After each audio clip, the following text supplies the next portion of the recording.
Building a smart marketing strategy has never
серця козацького роду, душу, тіло ми.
Kristen Goodwin. On this episode of the Fox News Rundown, at least 1 million Ukrainians fleeing their homes, seeking refuge in Poland and other Western neighbors. But many Ukrainian soldiers and civilians are keeping up their resistance to Russia's invasion. A Ukrainian citizen in Kyiv opens up about what she's experiencing, why she stayed, and her nation's determination to continue fighting. Supreme Court nominee Judge Ketanji Brown Jackson, one of the top Google searches during President Biden's State of the Union address. Fox News contributor and legal scholar Jonathan Turley discusses her judicial background and why the president may have chosen her. Plus commentary by opinion editor for the Washington Times, Charlie Hurt. The Fox News Rundown is a daily news podcast where we take a deeper look at the stories important to you. You can subscribe on your favorite podcast player by going to foxnewspodcast.com. I'm Charles Payne. I'm Kat Timpf. I'm Stuart Varney, and this is the Fox News Rundown. Friday, March 4th, 2022. I'm Jessica Rosenthal. As Russia moves into Ukraine and images surface of bombed-out homes and apartment buildings, the number of refugees continues to climb as other Ukrainians vow to stay and fight. We don't know what will be tomorrow. I'm Chris Foster. Judge Ketanji Jackson Brown's been meeting with senators ahead of Supreme Court confirmation hearings this month. What we know is she's very methodical. She's obviously, very talented. She's a lot of people think the world of her, but we really don't have much in terms of judicial philosophy. And I'm Charlie Hurt. I've got the final word on the Fox News Rundown. Images of bombed-out condo complexes and apartment buildings are filling social media as the mayor of an area called Kherson said Russia has taken over successfully. It's just north of Crimea, which Russia took over in 2014. It's like a hell. We don't know what to do. That's why we cross to another country. More than 1 million Ukrainians have fled, becoming refugees. The International Criminal Court says they've launched an investigation into whether Russian officials are committing war crimes. This week, Secretary of State Antony Blinken announced additional sanctions on Russia's defense sector, saying they are focused on all of Russia's actions. We're taking account of it, we're documenting it, and we want to ensure, among other things, that there's accountability for it. Thursday, the Treasury Department announced new sanctions on dozens of Russian oligarchs. President Biden said ahead of a cabinet meeting Thursday that included one of Russia's wealthiest billionaires, and I'm banning travel to America by more than 50 Russian oligarchs, their families, and their close associates. Earlier this week, Ukraine's President Volodymyr Zelensky said this. Our army is doing everything to fully break the enemy. Nearly 9,000 Russians have been killed in 1 week. Ukraine doesn't want to be covered by the dead bodies of soldiers. Go home. Fox's own Trey Yingst in Kyiv was invited to meet with Zelensky this week with other foreign members of the press. He said that while they want additional support, they are thankful for the support they've received to date. While many have left Ukraine, Zelensky has not, and neither have many civilians who are staying behind to fight or help in whatever way they can. I stay in the city center, in the downtown, and I can hear explosions and all kinds of noises of war. Zina Kukina lives and works in Ukraine's capital. And we have sirens all the time, which when we hear it, we need to go to shelter. And they warn the population about the danger of the rockets or of the attacks. And in the city center, there were several cases of bombing during the week. And we have the explosions all the time in different parts of the city. And the suburbans are really attacked by the enemy, but we never know where the attack will come. And you said the suburban areas outside of Kyiv are being attacked. Yeah, the suburbans, they suffered most of all. The whole day today, I was trying to get out my friends from those parts of the city because the buildings are ruined. There are a lot of families in shelters who can't get out of them now, and they don't know whom to address and how to get out of those parts of the city because there is no systematic help We have a lot of volunteers and territory defense and troops, but they can't get out of the shelters at the moment. And after bombing, there are a lot of suffered families. So the suburbans suffered most of all for the moment. We saw pictures of like what you were talking about, like condo buildings, apartment buildings that were bombed out, like in Borodyanka, I think is one place, and another village called Gorodok, also outside of Kyiv. When you hear the explosions and you see the images of these bombed out buildings, I mean, how worried are you as you sit in Kyiv that the Russians are just coming closer and closer to where you are? It's a very interesting feeling because even though it's been a week since the beginning of the war, but we still can't believe that it's a reality. It's a total mess. I even can't find the words to describe it because none of us previously seen a war by our own eyes. And it's really frightening. I'm sure. Zina, why did you decide to stay in Kyiv? This is the question I'm asked every single day by many people. And the only answer I have is that it's my home. I assume you don't have children. If you had children, would you be leaving? Would your situation be different? Maybe. I think that if I have children, I will think about them firstly. But I have parents who are now in another Ukrainian city, which is also preparing for the attack. And my parents, I was asking them to leave, but they refused. They also stay in their hometown. And I understand, well, I'm a young person who can live anywhere in Europe or anywhere else in the world. I speak English, I can work anywhere. But for the moment, I understand that I can help here because this is the moment when my people and my country needs the support and help of people. Zina, what are you doing to help? Are you armed right now? Do you have a firearm, a gun? I mean, what are you... No, I don't have an arm. I can tell, for example, for today, since morning, I was contacting with foreign friends and organizations that wants to help Ukraine with humanitarian aid. Then I was arranging the food for our territory defense. And all the things which are done for those who need help, you know, for those who suffered in the suburbans, who need logistics to get out of those places, for those who need to get in some way to the border. So, you know, our people now are very active in helping the state and helping each other in every single problem which appears.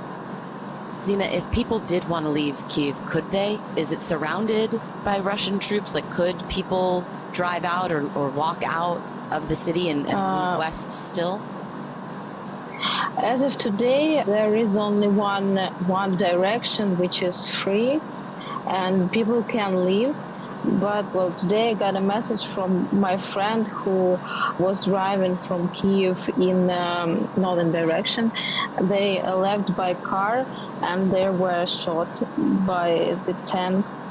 And they were shot at by a tank? Yeah, they were shot out, and there were two families, one of which is dead.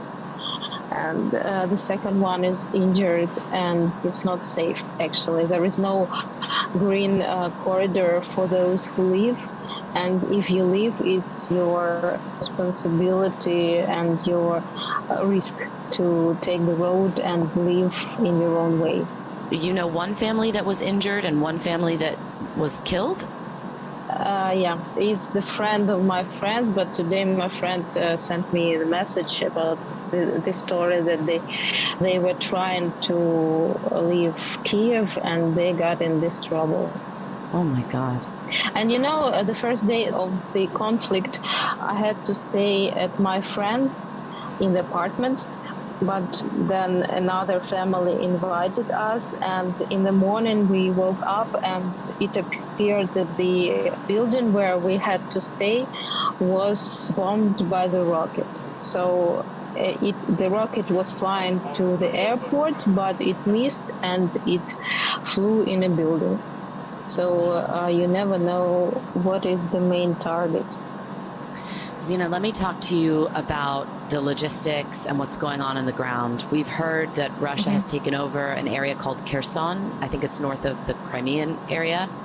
As they move in to take certain parts, obviously this is one sort of large part, how concerned are you when you hear that the Russian army or the Russian troops have taken over more of Ukraine? And how confident are you right now in Ukraine's army and in Ukraine's own military? Well, as we all understand, Russian is even more than 10 times bigger than Ukraine, with all its population and its troops and military capacities.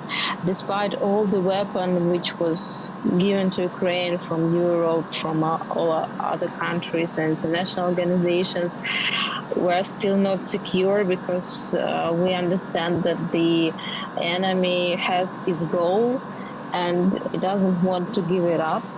So we are not secure at all, and we can't even make any forecasts because it's unpredictable, actually. We don't know what will be tomorrow. And there is the second round of negotiations, but we still don't know what is the result, and I'm more than confident that there is no actual result of these negotiations for the population. Zina, President Zelensky has asked for more air support and a no-fly zone. It doesn't look like a no-fly zone is happening anytime soon because I guess the thinking is that would drag other countries likely into, direct conflict with Russia. But do you think it will get to that point that Western countries will end up being more engaged in this conflict? Like, what is your sense of the future and other countries participating? I don't think that the countries will engage 100% because it will mean that it's like a world war if everyone will take part in full in this conflict. So I think it's a big step for the Western world to be engaged in this conflict in full. It would mean that they take part in the war. Now we have a great support, which it seems to me that it's unprecedented support from the Western world. But anyway, it's not the, it's still the conflict between Ukraine and Russia. Zina, one more question for you. You referenced it. There was another round of talks in Belarus. It sounds like nothing really concrete has come out of it. But again, Russia said Ukraine has to declare it will not join NATO. Do you want President Zelensky to just do that? To just say, okay, we won't join NATO? Or do you want Ukraine to keep fighting? If you ask me on the first day of the confrontation, I would definitely tell you I will beg for all this mess to stop, because it's very frightening when you hear all this bombing outside your street. But now I understand that we don't have any other way than to keep fighting. Because if we accept the Russian conditions, it would mean that we would become the part of this country with this government and with its rules. And I don't think that our president and our government is ready after all those, I think, small wins that they already attained, that they are ready to become the part of Russia. Zina, thank you so much for your time. We are thinking of everybody there, and we just want you to stay safe. Thank you very much. I hope this will end soon, and every one of us will come back to our normal life and to our plans that we had before this nightmare.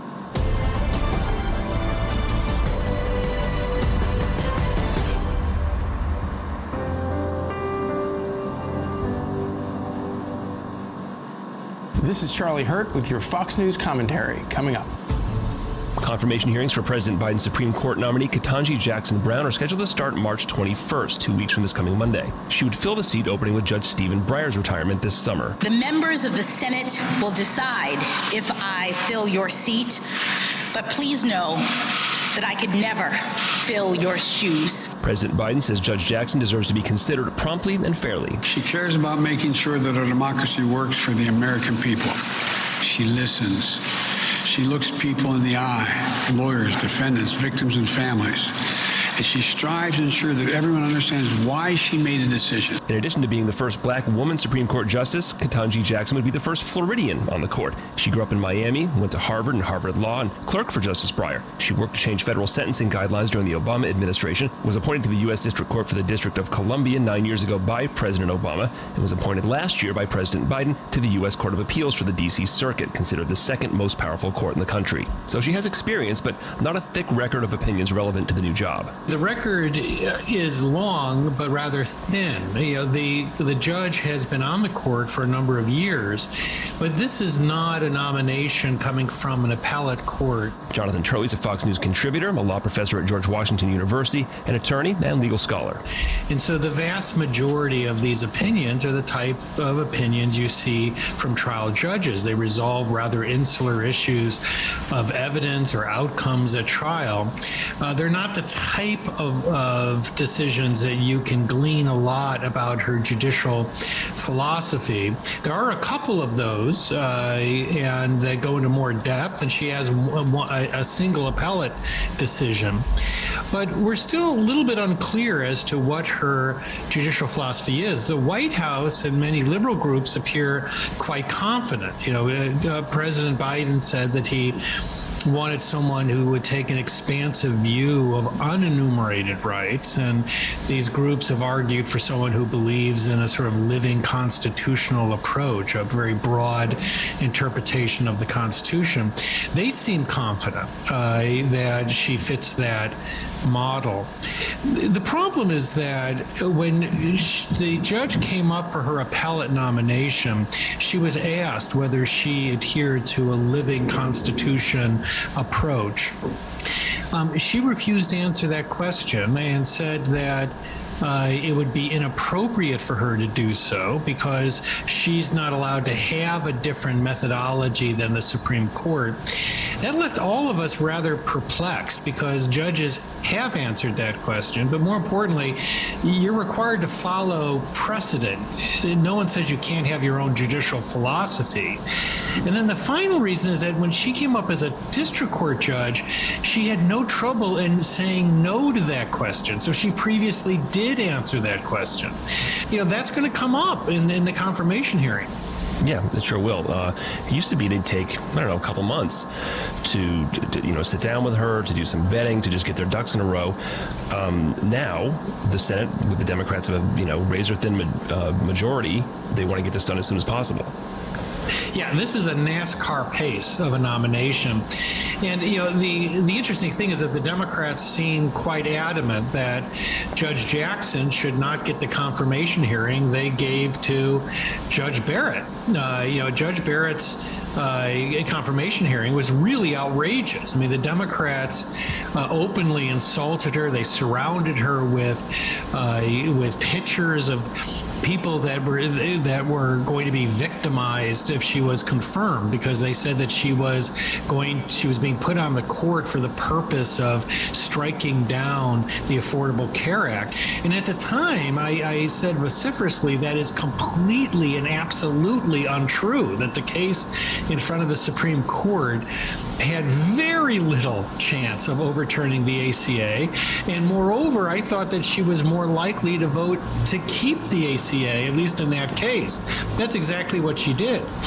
And she was also a victim of the politics of the time and the timing of the time with not much time left to get her through. So the Democrats obviously wanted to play that up.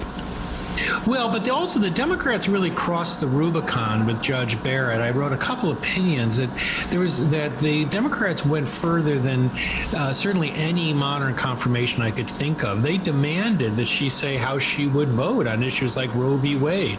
They stated that they would vote against her solely because of her judicial philosophy. And I wrote at the time that they've created a type of Barrett rule that, it is now appropriate to demand answers according to that process of how a justice was likely to vote on issues like Roe. And it was also stated by many of the Democratic senators that judicial philosophy alone, even if you are extremely well qualified, as was Barrett, would make you ineligible for confirmation. So the question, the Democrats now seem to be saying that would be inappropriate. And various groups that attack Barrett on her judicial philosophy are now insisting that questions about Jackson's judicial philosophy are really out of bounds. When she was confirmed last year to the D.C. Circuit Court, 3 Republicans voted for her. It was Collins, Murkowski, and Lindsey Graham. Lindsey Graham now says he's a no vote. He's accusing President Biden of being influenced by the far left. I mean, obviously there are further left judges that he could have chosen. There are other conservatives who say no, she's a completely reasonable pick. Yeah, I mean, that's what it'll be interesting about this confirmation process. If they follow the Barrett example, they'll be asking her rather pointed questions about her judicial philosophy. I expect that she will, again, while not refusing to answer entirely, I think that she's very likely to be limited in what she's going to say. The issue of voting for someone for an appellate court and then differently before the Supreme Court is something that both parties have done. That this is not the first time. Senators of both parties have said that they treat the Supreme Court differently when a nominee comes up, because obviously this is a much more enhanced and lofty position. Is there a process for practicing? The candidates hold mock debates.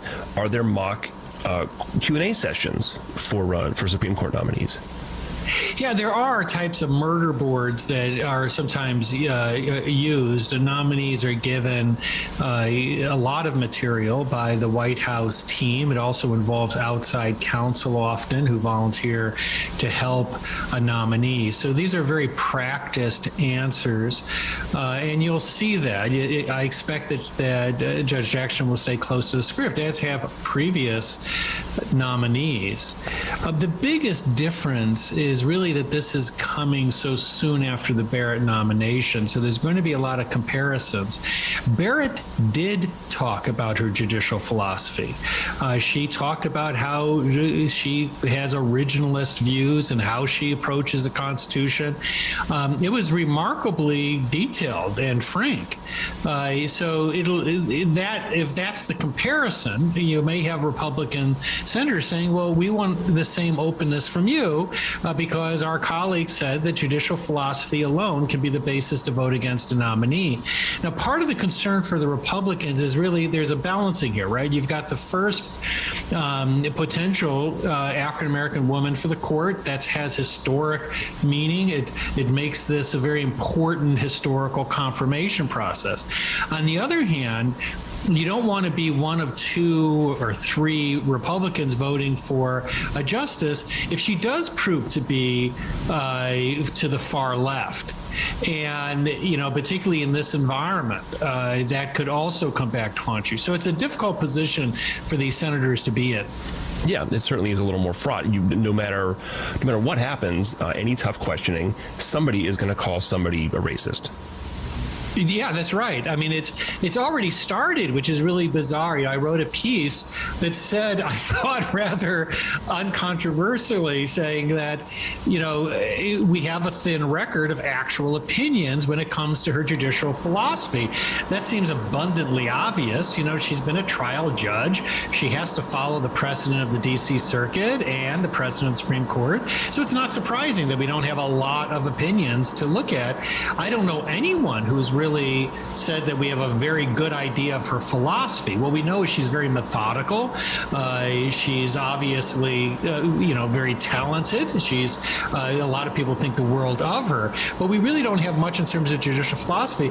But that column sort of triggered the tsunami from the left, saying you would never ask this of a male or white nominee, which is really hilarious, because if you go back, I've covered almost 30 years of Supreme Court nominees, and every single one of them I had this column, and many of them I said we just don't have much of a record.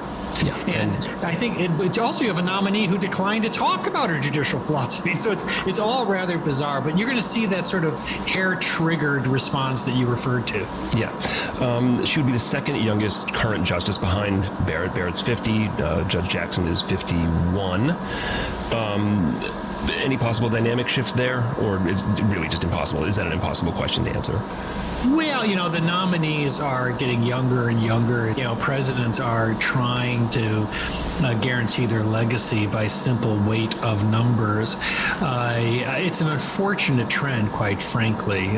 That should not be the overriding consideration, but it is hugely important.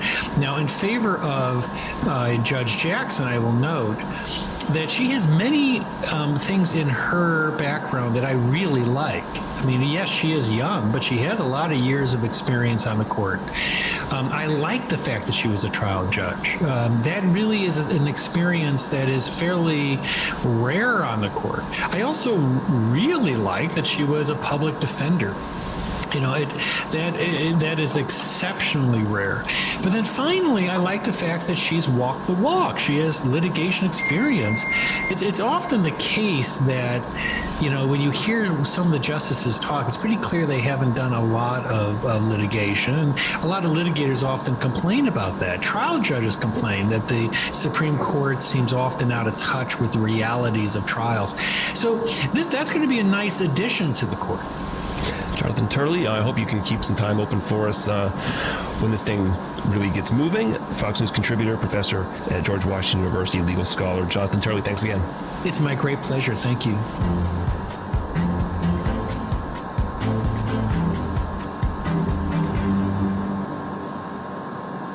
From the Fox News Podcasts Network, subscribe and listen to the Trey Gowdy Podcast. Former federal prosecutor and four-term U.S. Congressman from South Carolina brings you a one-of-a-kind podcast. Subscribe and listen now by going to foxnewspodcasts.com. Rate and review the Fox News Rundown on Apple Podcasts or wherever you listen. It's time for your Fox News commentary. Charlie Hurt. What's on your mind? Welcome to the first war of the Green New Deal. This is what happens when rabid environmental zealots leading our government neuter American energy and independence and hand global power over to rapacious tyrants hell-bent on taking over the world. Since President Biden's first day in office, he has made it his chief goal to weaken the United States to the point that we are now dependent upon Russia for oil, the very lifeblood on which the world still runs. The punishing gas prices you see at the pump today are not an unfortunate consequence, but the very intentional purpose of Mr. Biden's policies. If you rely on the only viable form of transportation in America today, then you deserve to be punished. For true environmental zealots, the Obama administration was a failure. When he came into office in 2008, gas prices were touching $4 a gallon. By the time he left office 8 years later, they were down near $2 a gallon, primarily because of the boon in natural gas technologies. When Mr. Biden got back into the White House, he and the zealots around him were determined not to repeat Mr. Obama's mistakes.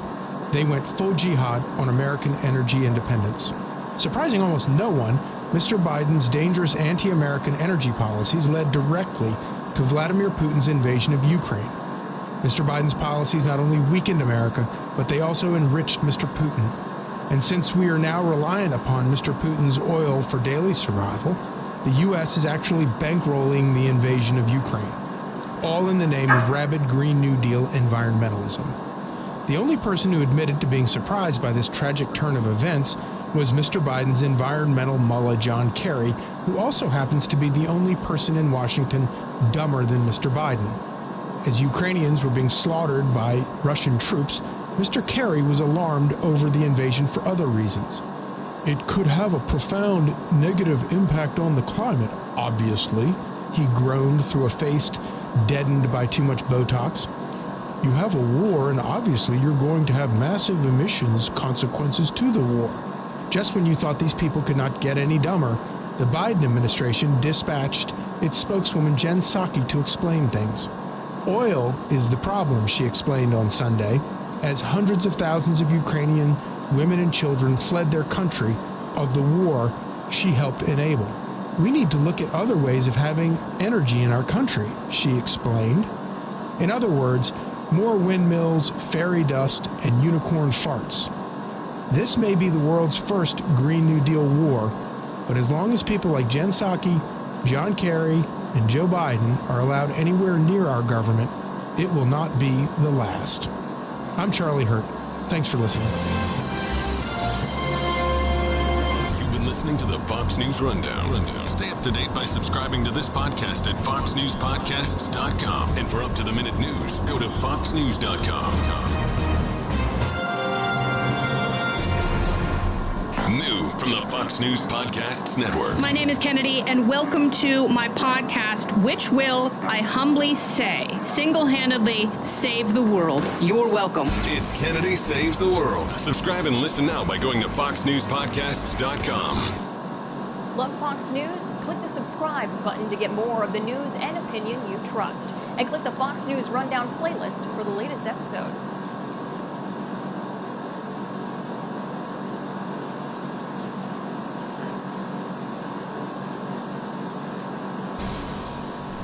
Welcome back. We have a lot of developing stories this morning. The Biden administration is announcing new sanctions on Russian oligarchs and their families.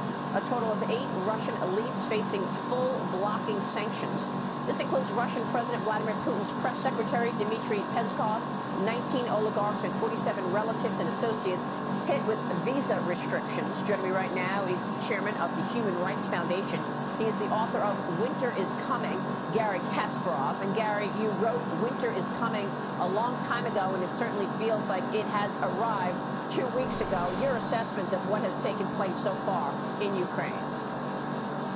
Yes, winter is here now, and it's a result of our lack of actions to stop Vladimir Putin, who started this war ages ago. It's not just now when his troops are trying to destroy Ukraine. But you can go all the way back to 2007 when he made his speech at the Munich Security Conference in Europe, talking about the future with spheres of influence. How with international treaties, it's time for the big guys, big countries to dictate to small countries how to run their affairs. Unfortunately, it was missed. And after his invasion of the Republic of Georgia in 2008, Obama administration gave him this disastrous reset policy. And it gave Putin time to consolidate. And then in 2014, he began his plan of dismembering and destroying Ukraine, which was always the country standing in his way to restore Russian domination in the former Soviet Union or even beyond that. And then after feckless Obama, we got the reckless Trump, who had personal admiration for strong men like Putin and dislike for international institutions like NATO and the EU. And that made him perfect partner for Putin, willing or not. And now with Biden administration, well, I have to admit, we all expected Biden to restore American leadership. Putin also felt that he could go further because despite aggressive rhetoric, the actions of his administrations were way less than was needed to send Putin a message and prevent the new war. Well, Gary, it's been all economic sanctions that this administration is putting forth. No change at all in the fact that we import Russian oil. And Vladimir Putin uses it as a weapon.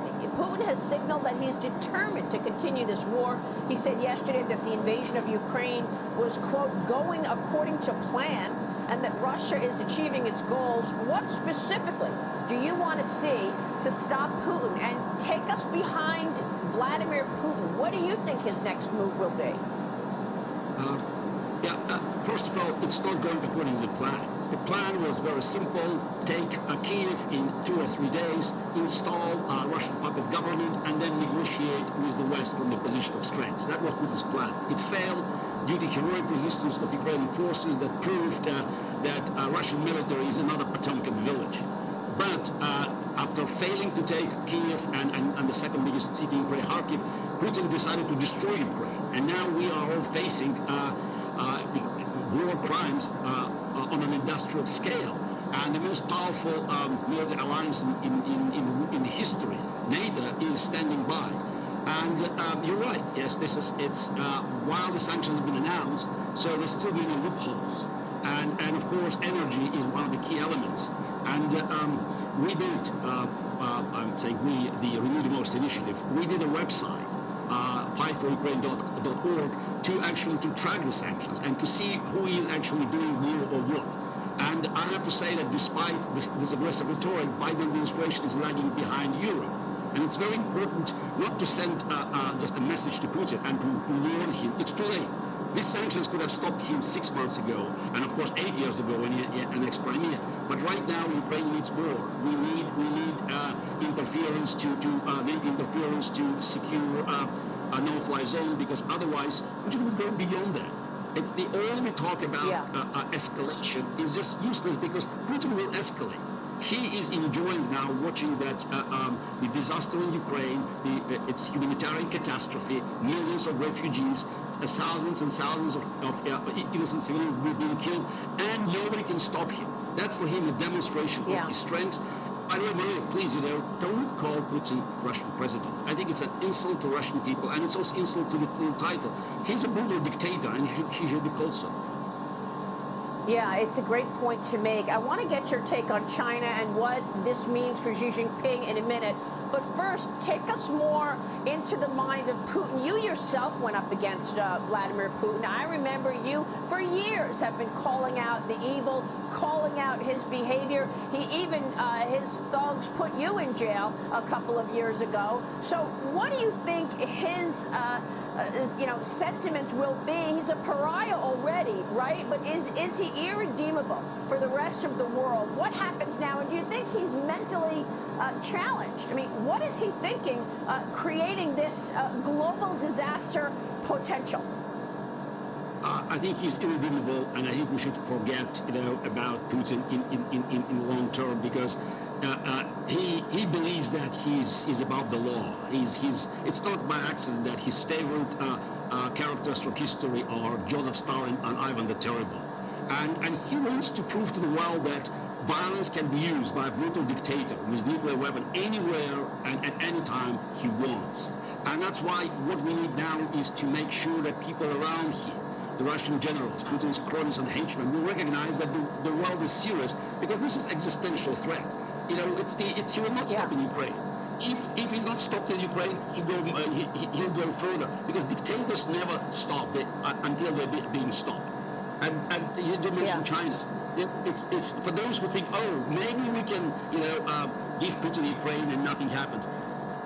Despite the fact that, it's not the case, and he will move to the Baltics and will force NATO to get in, China is also watching very, very closely.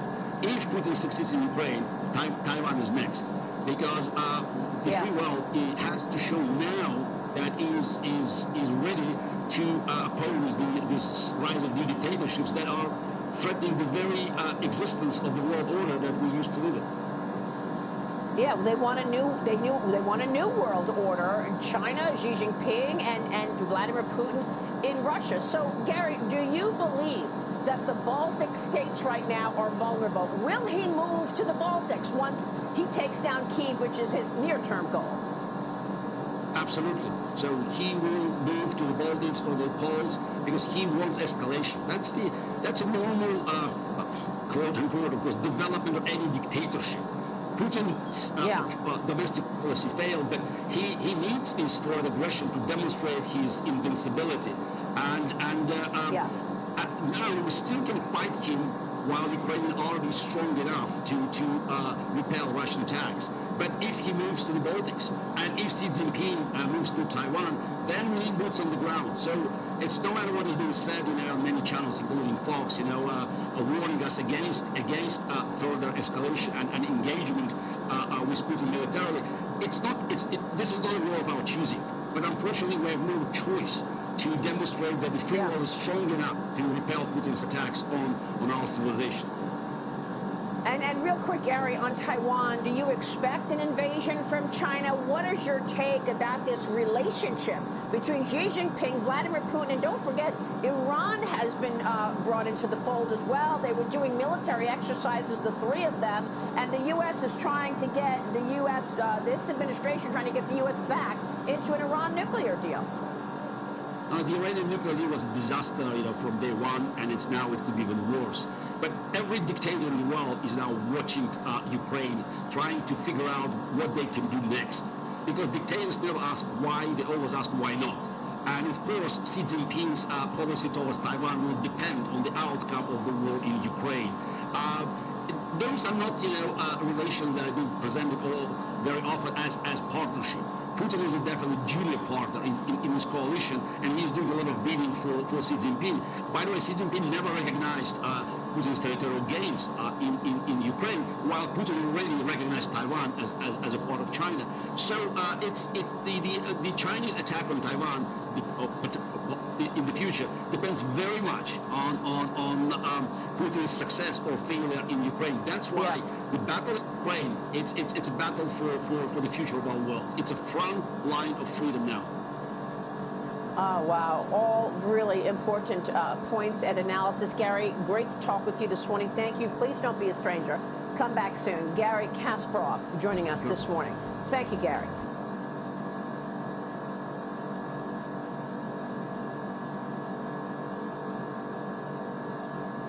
That involve reported deaths arising from the government's anti-illegal drug operations in the Central Zone area. Earlier, the review panel has endorsed to the NBI 52 other cases. From this previous endorsement, 4 cases have reached actual prosecution in our courts. The NBI is currently preparing 5 more complaints to initiate the prosecution process against erring law enforcement operatives.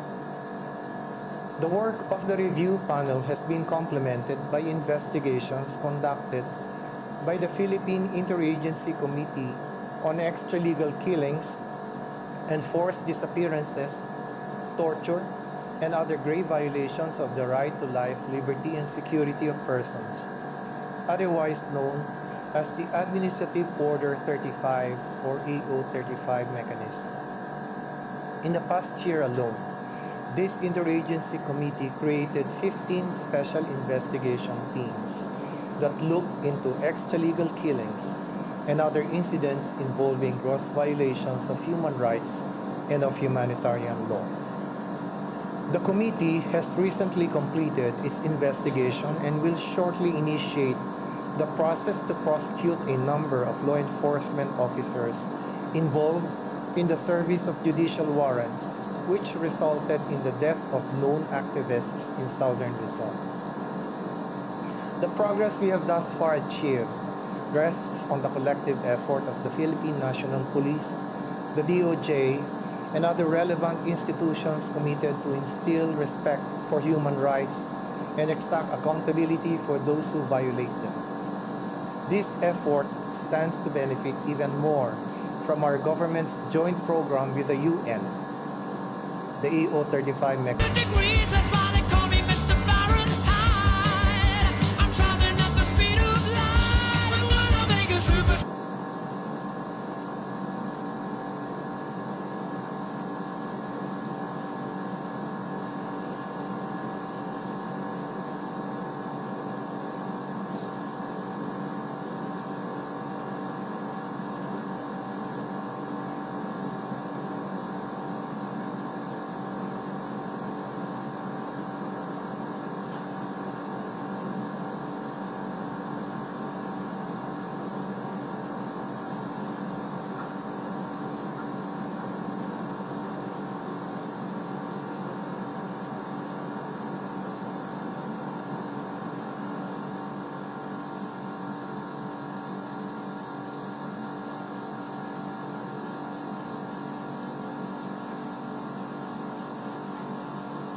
I declare open the 11th Emergency Special Session of the General Assembly.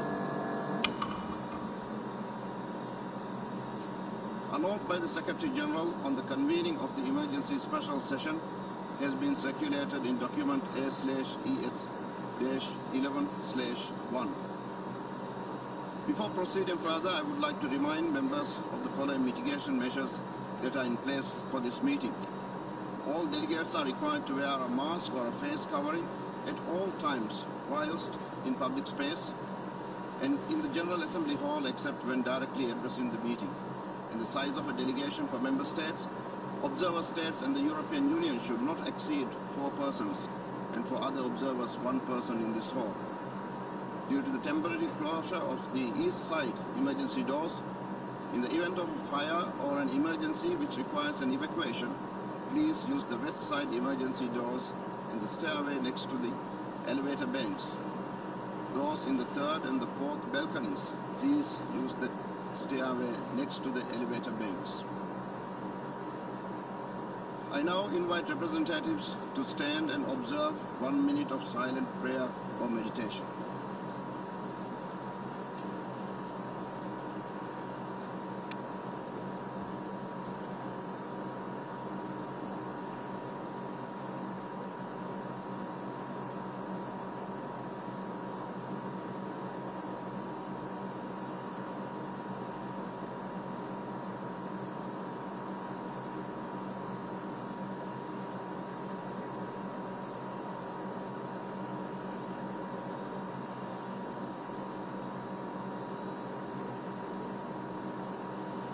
Thank you.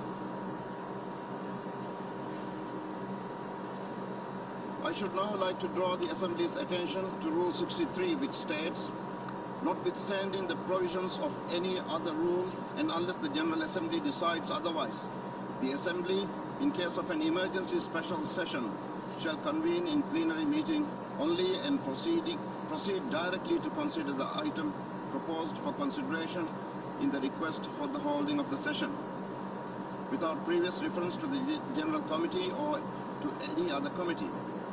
The President and Vice Presidents for such emergency special sessions shall be, respectively, the Chairman of those delegations from which were elected the President and Vice Presidents of the previous session. I shall repeat the first part of that rule. Notwithstanding the provisions of any other rule and unless the General Assembly decides otherwise. If there is no objection, I shall take that the General Assembly will proceed accordingly. It is so decided.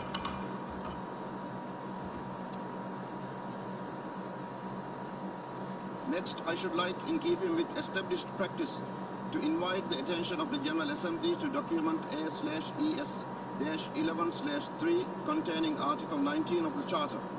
May I take it that the Assembly duly takes note of the information contained in this document. It is so decided. In that connection, may I further take it that it is the wish of the General Assembly to follow the provisions of Resolution 76/2 of 11 October 2021, by which the Comoros, Sao Tome and Principe and Somalia are permitted to vote in the General Assembly until the end of its 76th session, and to also allow these member states to vote at the 11th Emergency Special Session. It is so decided. We shall now proceed with the appointment of the members of the Credentials Committee. Rule 28 of the Rules of Procedure provides that the General Assembly, at the beginning of each session, shall appoint on the proposal of the President a Credentials Committee consisting of 9 members. In accordance with precedents, the Credentials Committee of the 11th Emergency Special Session should have the same membership as that of the 76th regular session of the Assembly, namely the Bahamas, Bhutan, Chile, China, Namibia, the Russian Federation, Sierra Leone, Sweden, and the United States of America. If there is no objection, I shall consider the Credentials Committee constituted accordingly. It is so decided. I now invite the Assembly to turn its attention to sub-item B of item 3 of the provisional agenda entitled Report of the Credentials Committee. As proposed in the letter from the President of the General Assembly dated 27th February considered, it is recommended that the Assembly accept the credentials approved for the 76th regular session for the purposes of the 11th emergency special session. In this regard, I recall that the Credentials Committee of the 76th regular session accepted the credentials of the representative of all member states at its meeting held on 1st December 2021, and the General Assembly approved the report of the Credentials Committee by its resolution 76/15 of 6th December 2021. This would be without prejudice to the right of member states to submit separate credentials with respect to the 11th emergency special session and would not set a precedent for future sessions. I hear no objection. May I take it that it is the wish of the Assembly to accept the credentials approved for the 76th regular session for the purpose of the 11th emergency special session on an exceptional basis and without setting a precedent. It is so decided. We now turn to the adoption of the agenda. The provisional agenda of the 11th emergency special session is contained in document A/ES-11/2. May I take it that the Assembly wishes to adopt the agenda as it appears in document A/ES-11/2. It is so decided.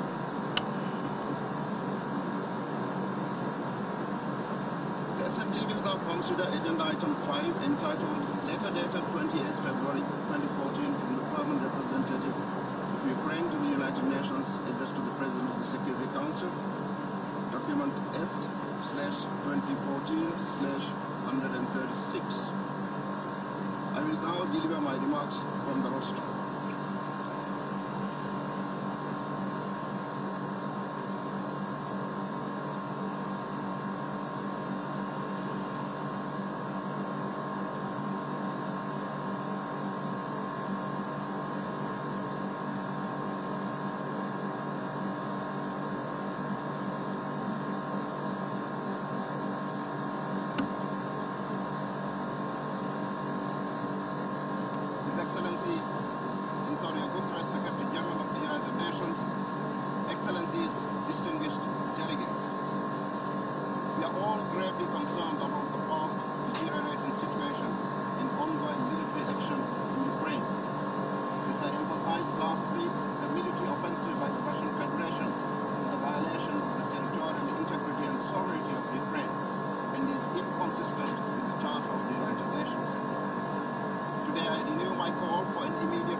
missile and their bombardments have been bombing Ukrainian cities day and night.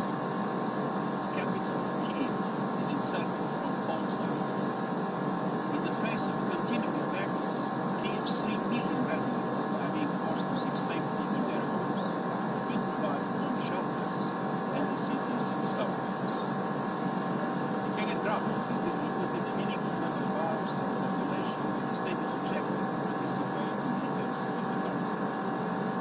According to Nicosia, 500,000 Ukrainians have fled across the country's borders.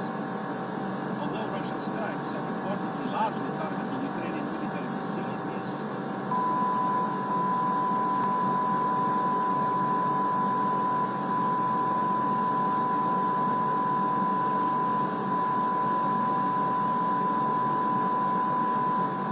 in children is totally unacceptable.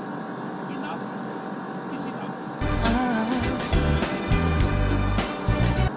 And leaders need to move with peace. Civilians must be protected. International humanitarian and human rights law must be upheld. The sovereignty, independence, and territorial integrity of Ukraine within its internationally recognized borders must be respected in line with General Assembly resolutions. Mr. President, we are facing a tragedy for Ukraine, but also a major regional crisis with potentially disastrous implications for us all. Yesterday, Russian nuclear forces were put on high alert. This is a chilling development. The mere idea of a nuclear conflict is simply inconceivable. Nothing can justify the use of nuclear weapons. Mr. President, we face what could easily become Europe's worst humanitarian and refugee crisis in decades, with the numbers of refugees and internally displaced multiplying by the millions. I am grateful for the passion, generosity, and solidarity of Ukraine's neighbors who are taking in those seeking safety. It is important that this solidarity is extended without any discrimination based on race, religion, or ethnicity. The neighboring countries will need all our support in the days and weeks to come. The United Nations will continue to assist with these efforts. Mr. President, on Saturday, I spoke with President Zelensky and assured him that the United Nations would not abandon the Ukrainian people and conveyed our determination to enhance humanitarian assistance. Even before the events of the past week, the UN was providing some 3 million people on both sides of the contact line with humanitarian assistance. The United Nations is now working 24/7 to assess humanitarian needs and scale up the delivery of life-saving support to many more people desperate for protection and shelter, particularly women and children, elderly people, and those with disabilities. We are fully committed to staying and delivering for everyone affected by this deadly conflict across the country. Some of our personnel are expanding existing programs, and others are preparing new operations to get help to those who need it fast. I want to highlight 3 concrete actions. First, I've allocated $20 million from the Central Emergency Response Fund to support emergency operations along the contact line in the eastern oblasts of Donetsk and Luhansk and in other parts of the country. These will allow us to help more vulnerable people get the basics, shelter, food, water, and health care as soon as possible. Second, I've appointed Amin Awad as the UN Crisis Coordinator for Ukraine. He will liaise with the government and with all relevant actors on the ground, supported by the resident humanitarian coordinator and the UN country team. At the same time, we are bringing together partners in and outside the country and surging personnel into the country. Third, tomorrow we will launch 2 coordinated emergency appeals for Ukraine and the region. One that addresses escalating humanitarian needs inside the country, including rising internal displacement, and another that responds to the needs of people crossing international borders who seek refuge in countries neighboring Ukraine. As we ramp up our efforts, it is essential that the safety and security of UN and associated personnel in Ukraine are protected in accordance with international law, and that humanitarian access to vulnerable people and communities is guaranteed. I call on all sides to uphold their obligations to allow freedom of movement of humanitarian personnel and and to facilitate safe, rapid and unimpeded passage of humanitarian relief. I also urge the international community to mobilize in support of our funding appeals to address the needs of all those displaced by this crisis, as well as other vulnerable groups whose numbers will only grow as the fighting escalates. Mr. President, humanitarian aid is vital, but it is not a solution. It is simply treating the worst impacts of the conflict. The only true solution is peace. The attack on Ukraine challenges international law and the multilateral system rooted in the UN Charter. Some of the possible consequences of a worsening conflict are terrifying to contemplate. Regional tensions are rising. The latest security measures underline the high stakes for all. The economic repercussions of the crisis will have widespread impact, and I count on every member state to live up to the principles of the Charter. Mr. President, the guns are talking now, but the path of dialogue must always remain open. It's never too late to engage in good faith negotiations and to address all issues peacefully. I hope that the direct talks now taking place between Ukrainian and Russian delegations will produce not only an immediate halt to the fighting, but also a path towards a diplomatic solution. I welcome and encourage all peaceful efforts to end the bloodshed and halt this conflict. I thank the countries who have offered to host and facilitate negotiations. The United Nations is ready to support such efforts. Mr. President, war is not the answer. It is death, human suffering, senseless destruction, and an immense distraction from the real challenges facing humanity. The climate crisis and biodiversity loss, vitally need socio-economic recovery from the pandemic, healing the divides of race and gender, and so many other pressing 21st century challenges.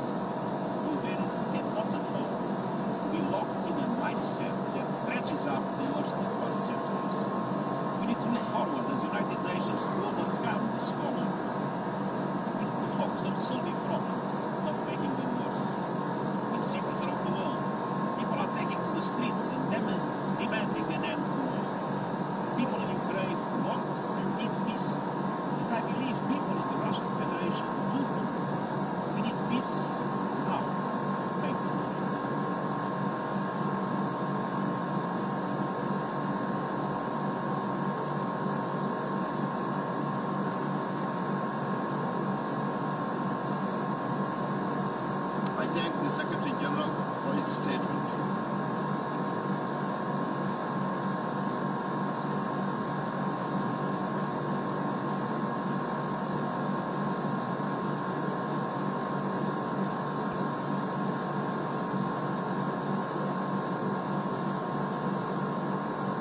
imagine, if you want to just visualize the magnitude of the tragedy, you have to imagine next to you, next to every nameplate of every single country in this General Assembly, more than 30 souls of killed Russian soldiers already. Next to every name of every single country in this assembly, 30 plus killed Russian soldiers. Hundreds of killed Ukrainians. Dozens of killed children. And it goes on and on and on.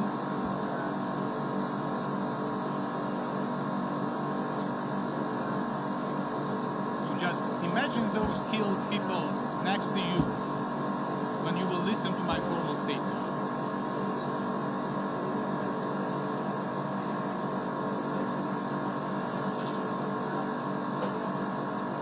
Big militarized power seeking for geopolitical greatness has launched a full-fledged military offensive against a smaller neighbor aimed at invading the country.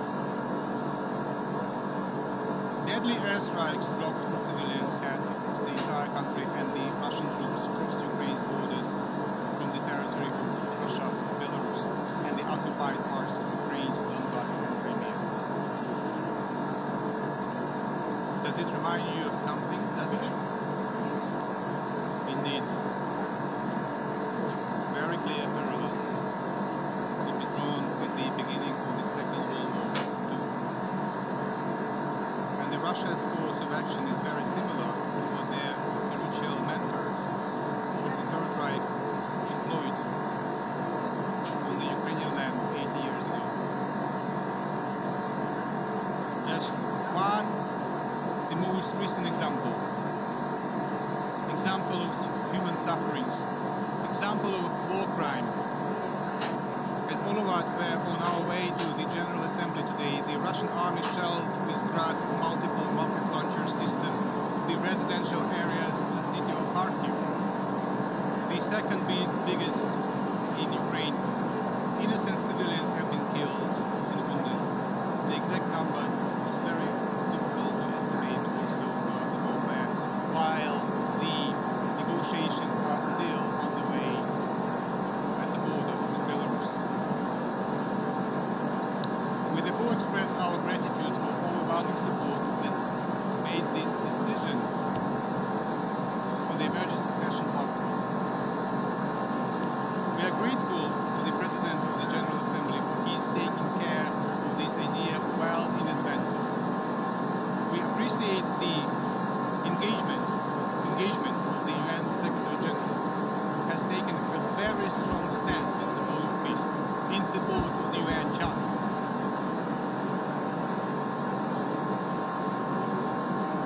We have been prompted to call for an emergency special session as the level of the threat to the global security has been equated to that of the Second World War,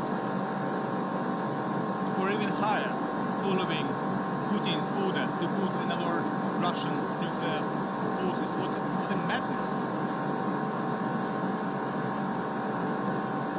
If he wants to kill himself, he doesn't need to use nuclear arsenal. He has to do what the guy in Berlin did in a bunker in May 1945. The Security Council addressed the issue of the Russian war against Ukraine, and the decision was not adopted due to the obvious reason. The country attempting to occupy Ukraine since 2014 has occupied the seat of the Council's permanent member since 1991. Therefore, we do not accept the Russian logic that the Security Council was unable to act due to one-sided and unbalanced approach. The only guilty party is the Russian Federation.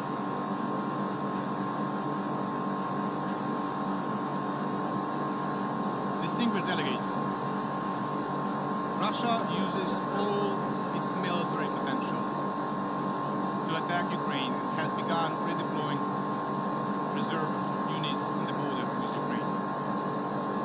It fires cruise and ballistic missiles at cities, attacks with aviation, tanks and artillery, sends subversion and reconnaissance groups which mark residential buildings in preparation for the air attacks. Russia's missiles are now aimed at destroying the infrastructure objects. They targeted the radioactive waste disposal site near Kyiv, the fuel base in the town of Kyiv that is effectively the Kyiv's suburb. The objects of logistic infrastructure, including bridges, airports, and water reservoirs, remain among the targets. Such towns as Chester and Stanitsa Luganska near Lugansk are now nearly destroyed, as well as residential buildings in and around Kyiv and Kharkiv. The Russian forces seized the Chernobyl nuclear power station at the part of southern Kherson region, including the North Crimean Canal. Due to the active moving of Russian heavy militaries through the Chernobyl exclusion zone, the radiation level has increased rapidly. In the Black Sea, Russian warships deliberately attacked two civil vessels under the flags of Panama and Moldova, approaching Ukraine. These constitutes a flagrant violation of the international law of the sea. Incredibly, one of the vessels had the Russian crew.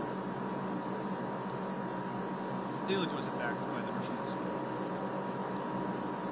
Russians keep attacking kindergartens and orphanages, thus committing war crimes and violating the Rome Statute. Hospitals and mobile medical aid brigades are also targeted by the Russian shelling and the sabotage groups working in Ukraine's cities and towns. The Russian military fired on ambulance crews in the areas of Zaporizhia and Kyiv. In Akhtirka district of Sumy region, Russian tanks shot down a bus with civilians. Later, the Russian military did not allow ambulances on the spot. As of today, 352 people, including 16 children, were killed on the Ukrainian side, and 2,040 Ukrainians, including 45 children, wounded during the first 5 days of the Russian invasion. And this number is growing non-stop. I have already told about the morning shellings in Kharkiv, and we cannot really estimate at this moment how many were killed. In response, Ukraine has activated its right for self-defense according to the Article 51 of the UN Charter. The Russian troops are suffering losses: aircrafts, helicopters, tanks, trucks, personnel. The aggressive forces have already lost more than 5,000 in manpower during the first days of aggression. Excellencies, the General Assembly should be vocal in demanding from the Russian Federation to stop its offensive against Ukraine. In recognizing Russian actions as an act of aggression against a sovereign and independent state, in demanding from Russia to immediately, completely and unconditionally withdraw its forces from the territory of Ukraine within its internationally recognized borders, in demanding from the Russian Federation to reverse the decision related to the status of certain areas of Donetsk and Lugansk regions of Ukraine, in demanding full compliance with the provisions of international humanitarian law. The General Assembly should also be clear with regard to the treacherous role of Belarus and its involvement in aggression of the Russian Federation against Ukraine.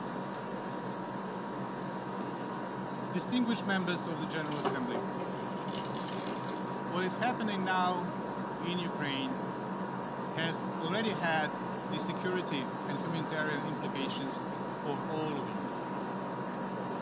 Immediately for Europe, a bit later for the rest, including in terms of food security, energy security, financial markets, collapse of the economies.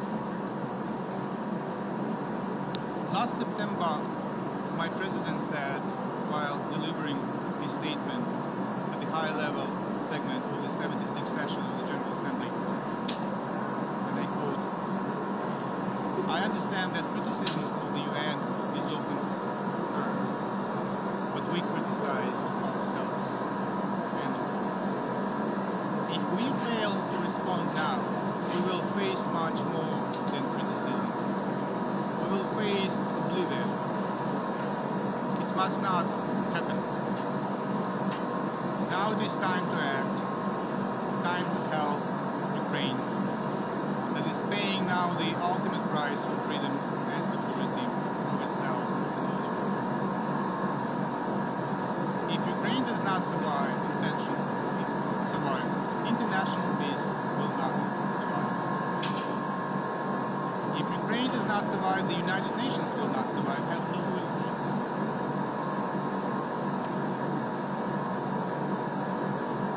If Ukraine does not survive, we cannot be surprised if democracy fails next.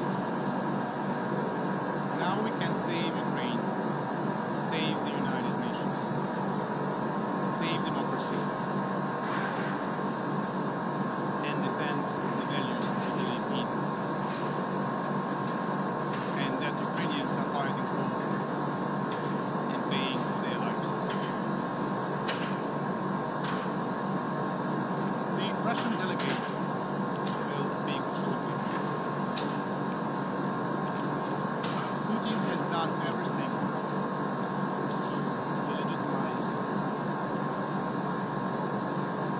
the Russian presence in the United Nations. But I wonder if the Russian presence in the United Nations has ever been legitimate. I wonder if ever this assembly voted in accordance with paragraph 2 of Article 4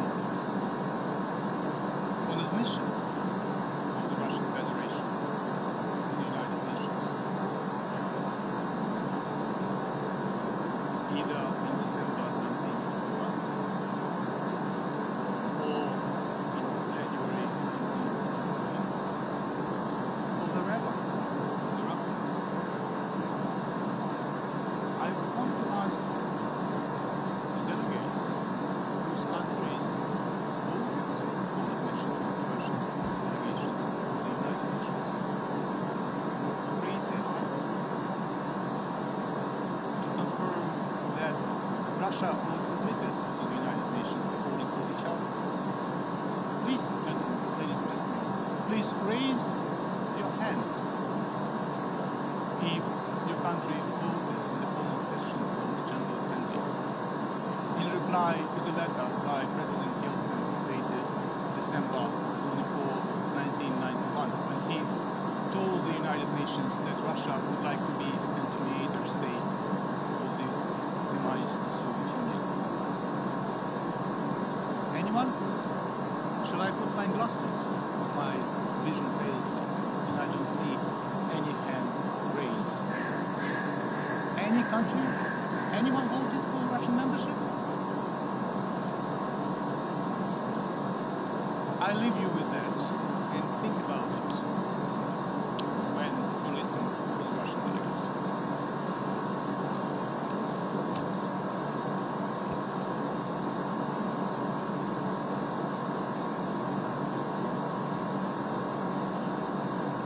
I thank the distinguished representative of Ukraine.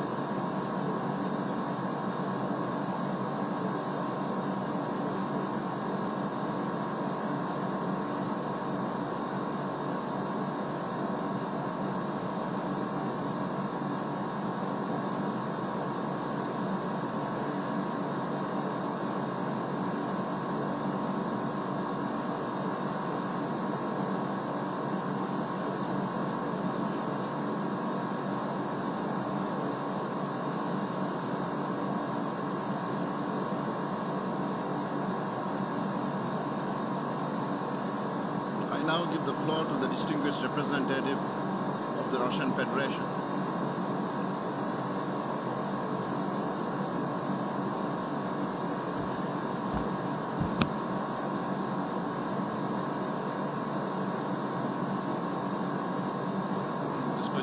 President,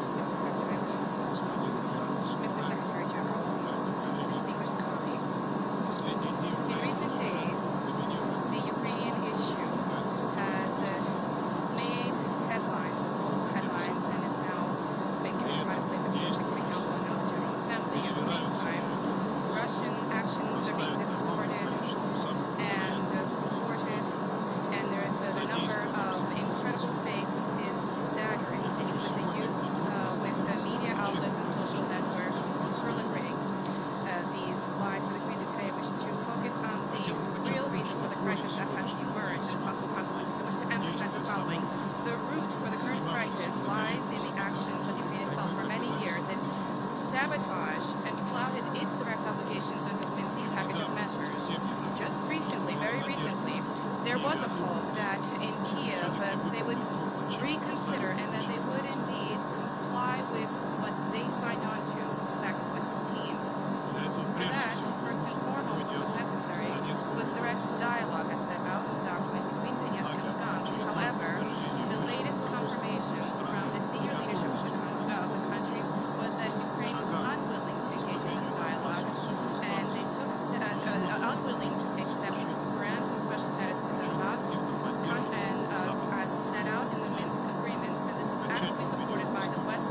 government of Ukraine is no such government.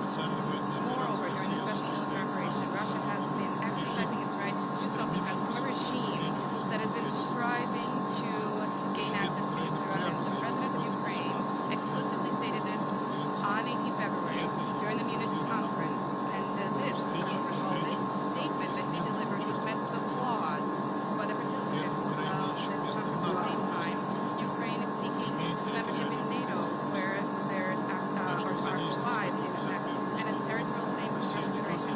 Hence, by leveraging Article 51 of the UN Charter, not only is Russia protecting itself from the nationalist threat, but Russia is also seeking to uphold the purposes and principles of the United Nations Charter on the soil of Paphos and Ukraine, ensuring that the main goal of the United Nations be upheld, namely to prevent succeeding generations from the scourge of war. Unfortunately, the goal is to note the very negative role played in all of this by Western colleagues led by the United States executive, where instead of compelling Kyiv to comply with its obligations, instead they are merely inciting Kyiv, egging it on, repeating the senseless mantra that their obligations of the Minsk agreements are not being complied with the Russian Federation, which I should like to recall and emphasize, the Russian Federation is not a party to it. Moreover, our Western colleagues have shamelessly inundated the country with weapons, have sent to the country instructors, and effectively incited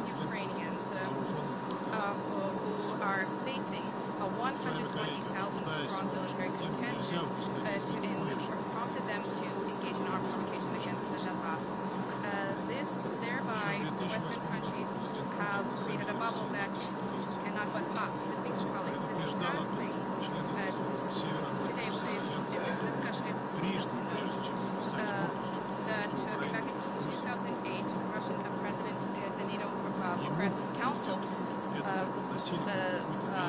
cautioned that members of NATO should think 3 times before proudly stating that Ukraine and Georgia will join NATO, and this was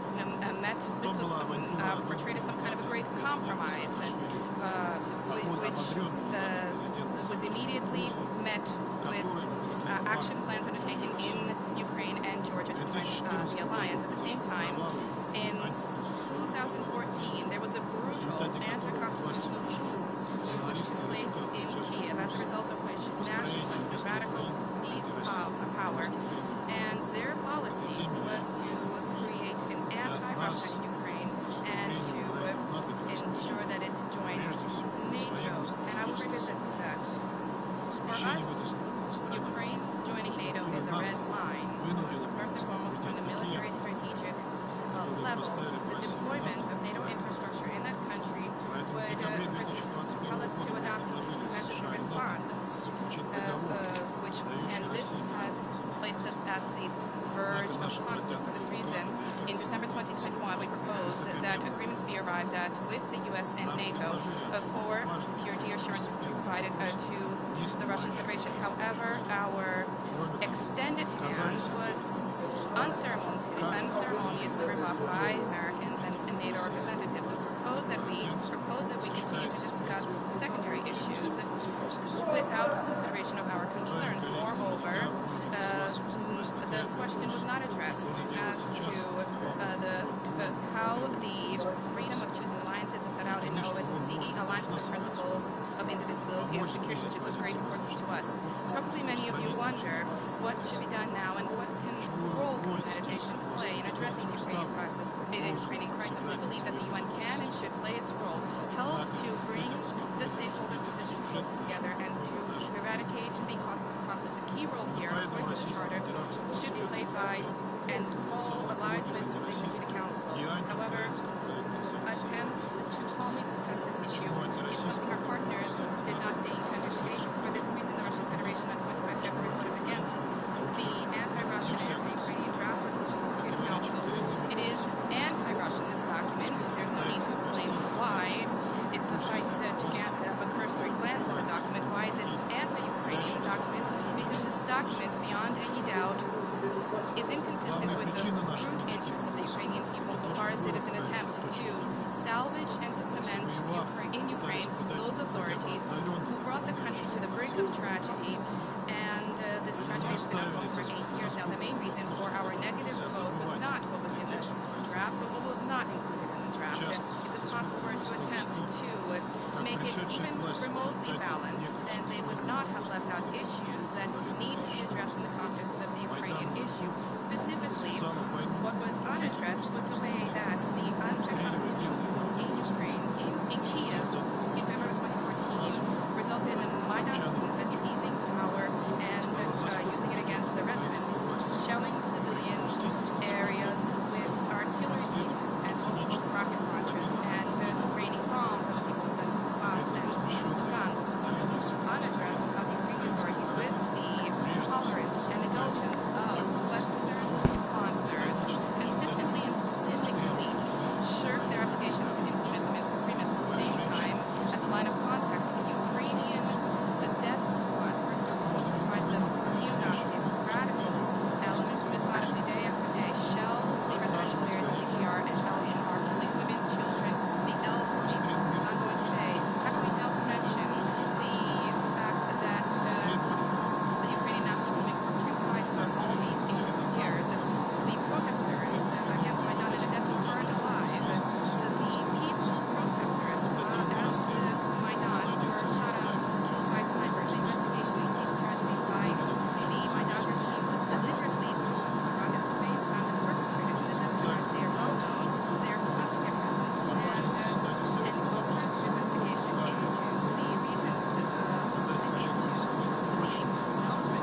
Macedonia, Montenegro, Albania, Bosnia and Herzegovina, Iceland, Norway, Republic of Moldova, Georgia, San Marino, Andorra, Monaco, and Liechtenstein align themselves with this statement. Mr. President, I want to thank you for convening here today and for the Secretary General to be here and for all of you colleagues being here. It's very important that the facts are heard and fully understood, and that this body is able to take the appropriate decisions after the fact that the Security Council, thanks to the veto by one country alone, stopped the Council from taking that decision. Let me start by expressing the European Union's full solidarity and support to Ukraine and its people, who are courageously fighting an unprovoked and unjustified military aggression from Russia. Since our meeting here in the General Assembly last week, the situation has dramatically escalated, despite tireless diplomatic efforts, including at the highest level. Russia has decided to turn its back to peace, to the rules-based international order as defined inter alia in the UN Charter, to diplomacy and to the international community. Russia's military attack against Ukraine has already caused an alarming number of deaths, injured, internally displaced and refugees. We condemn in the strongest possible terms the unprovoked invasion of Ukraine by armed forces of the Russian Federation in violation of Ukraine's independence, sovereignty and territorial integrity. We also condemn the involvement of Belarus in this aggression against Ukraine, and we call on both Russia and Belarus to abide by their international obligations. We're also alarmed by Russia's raising of the nuclear alert level. We call on Russia to de-escalate and to immediately return to the previous alert level of its nuclear arsenal and to avoid any actions that could risk the safety or security of the nuclear power plants in Ukraine, a non-nuclear weapon state under the Nuclear Non-Proliferation Treaty. Russia bears full responsibility for this aggression and the resulting destruction and loss of life. We demand from Russia to cease its military operations immediately and unconditionally, and to withdraw all forces and military equipment from the entire territory of Ukraine within its internationally recognized borders. We further call on Russia to engage in earnest in dialogue with a view to a political and diplomatic solution. Russia's actions grossly violate international law and are in clear breach of the UN Charter and the OSCE Helsinki Final Act, as well as Russia's specific commitments to respect Ukraine's sovereignty and territorial integrity under the Budapest Memorandum of 1994. This is arguably the biggest aggression in Europe since the end of the Second World War. It follows similar Russian aggression against its neighbors in 2008 and 2014. We underscore our firm support for the sovereignty and territorial integrity of Georgia and of the Republic of Moldova, and we are closely monitoring the situation in the region. This Assembly has the responsibility immediately and effectively to acknowledge and address Russia's actions. Failing to do so will erode trust to the rules-based global order with the UN at its core and the UN Charter itself. It would send the wrong message to perpetrators of such aggression and aggravate similar risks to other UN member states in the region and beyond. We stand firmly by Ukraine and its people. We deplore the loss of life and human suffering. This is a dire humanitarian catastrophe, and humanitarian needs are rapidly increasing. With the toll of IDPs and refugees rising, humanitarian support is a priority in the wider package of EU support offered to Ukraine in these trying days. The EU and its member states are providing urgently needed humanitarian assistance to the Ukrainian population. Ukraine has activated the Union's civil protection mechanism and is receiving urgently needed supplies from EU member states. In addition, the Republic of Moldova, to which more than 60,000 Ukrainians have fled, has requested and received EU humanitarian support in dealing with the human catastrophe caused deliberately by the Russian Federation's invasion of Ukraine. We call on Russia and Russia-backed armed formations to respect international law, including international humanitarian law, Civilians and civilian infrastructures must be protected and humanitarian access should be secured. We call on Russia and Russia-backed armed formations to allow safe and unhindered humanitarian access and stop their disinformation campaign and cyber attacks.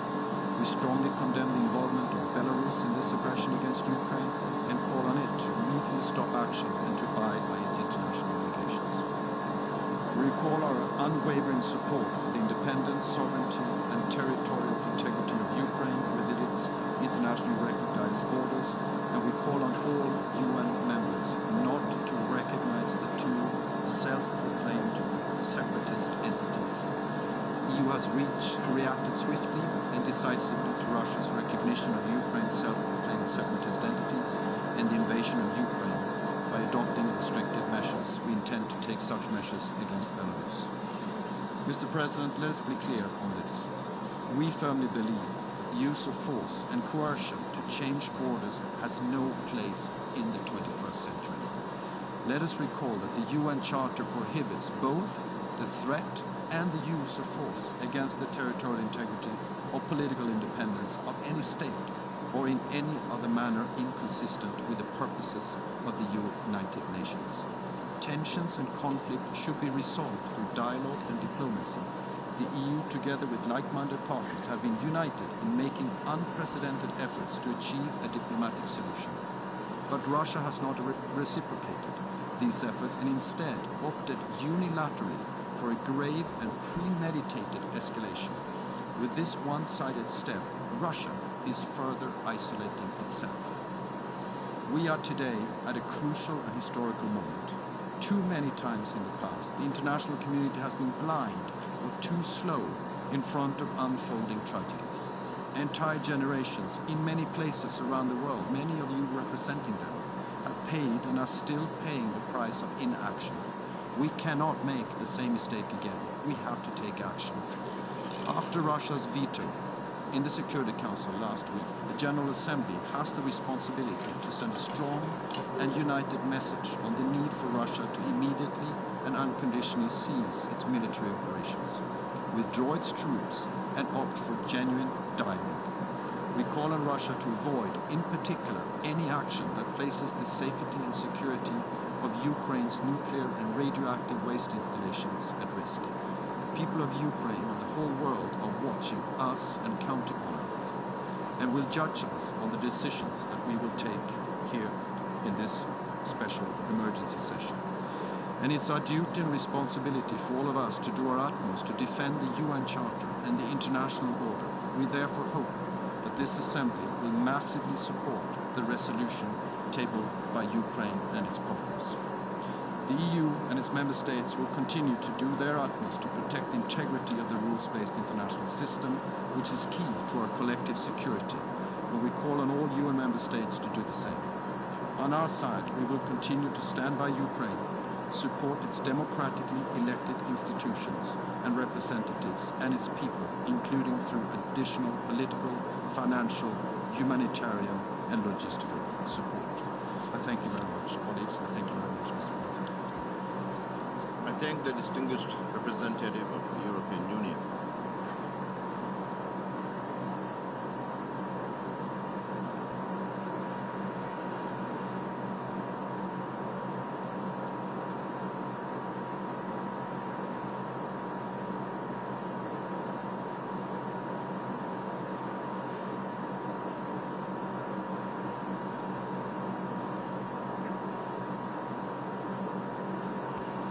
I now give the floor to the distinguished representative of Denmark on behalf of the Nordic Baltic countries.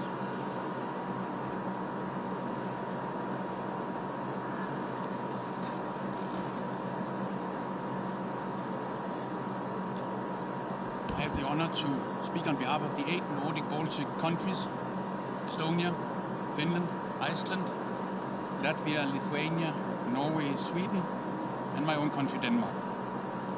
Mr. President, on the night of 24th February, the Russian leadership decided to attack Ukraine. Let me be clear. We condemn in the strongest terms possible the invasion of Ukraine by the Russian Federation. People around the world are watching with horror the tragedy unfolding in Ukraine. A member state this organization, a member of this community of nations. We are struck with a profound sense of injustice and a profound sympathy with the Ukrainian people who are fighting for their country, their cities, their homes, their families, their lives, their freedom and their future. Russian leadership's aggression and brutal armed attack is in clear violation of Ukraine's sovereignty and territorial integrity within its international recognized borders. The Russian leadership's actions gravely violate international law and the principles of the UN Charter. They are an attack on this organization, and this cannot stand. Last week, the Russian leadership decided it will erase Ukraine's right to determine its own future. This cannot stand. Mr. President, Russia counted on the world to remain silent, but we are acting. And on this day, and until peace prevails and every Ukrainian can safely return to their homes, we stand with Ukraine. The devastating consequences of this aggression, not only for Europe but globally, cannot be overstated. Russian aggression against Ukraine will have global and long-term negative consequences, challenging the rules-based international order if we let it go unanswered. In the time ahead, we fear increased suffering, with potentially large number of casualties and extensive destruction of civilian infrastructure. We see fighting unfolding in and around urban areas, and we are deeply concerned about the long-term cumulative and protracted harm to the civilian population. Mr. President, we will continue to look at every single instrument in our toolbox as a matter of urgency. Sanctions have already been enacted to cripple Putin's ability to finance his war machine. And likewise, the role of the Lukashenko regime in Belarus in enabling the attack on Ukraine also demands a firm response. Nordic Baltic countries have been delivering financial, humanitarian and military assistance to the people of Ukraine. And many of our partners and friends around the globe have joined us. Every nation must look at how to further support Ukraine. Mr. President, during the days we have watched with horror broadcasted images of families separated, children sheltering in the safety of the Kyiv subway system, kindergartens destroyed by Russian ordnances, and the ruins of bombarded residential buildings in the center of the capital of Ukraine. We are outraged by indiscriminate attacks on civilians in this unlawful and immoral war of conquest that serves no purpose and no principle but the naked quest for power and territory. This cannot stand. Russia must respect international humanitarian law and human rights. Full and unhindered humanitarian access must be guaranteed. Civilians must be protected. We call on Russia to stop this senseless war, and we echo the plea of the Secretary General. We demand an immediate ceasefire, and we urge Russia to withdraw all its forces from Ukraine and return genuinely to the path of dialogue and negotiation. Mr. President, let me be clear. Every civilian death, every war crime will be recorded, and we will ensure that the perpetrators of these heinous crimes are held accountable and brought to justice. History has its eyes on us.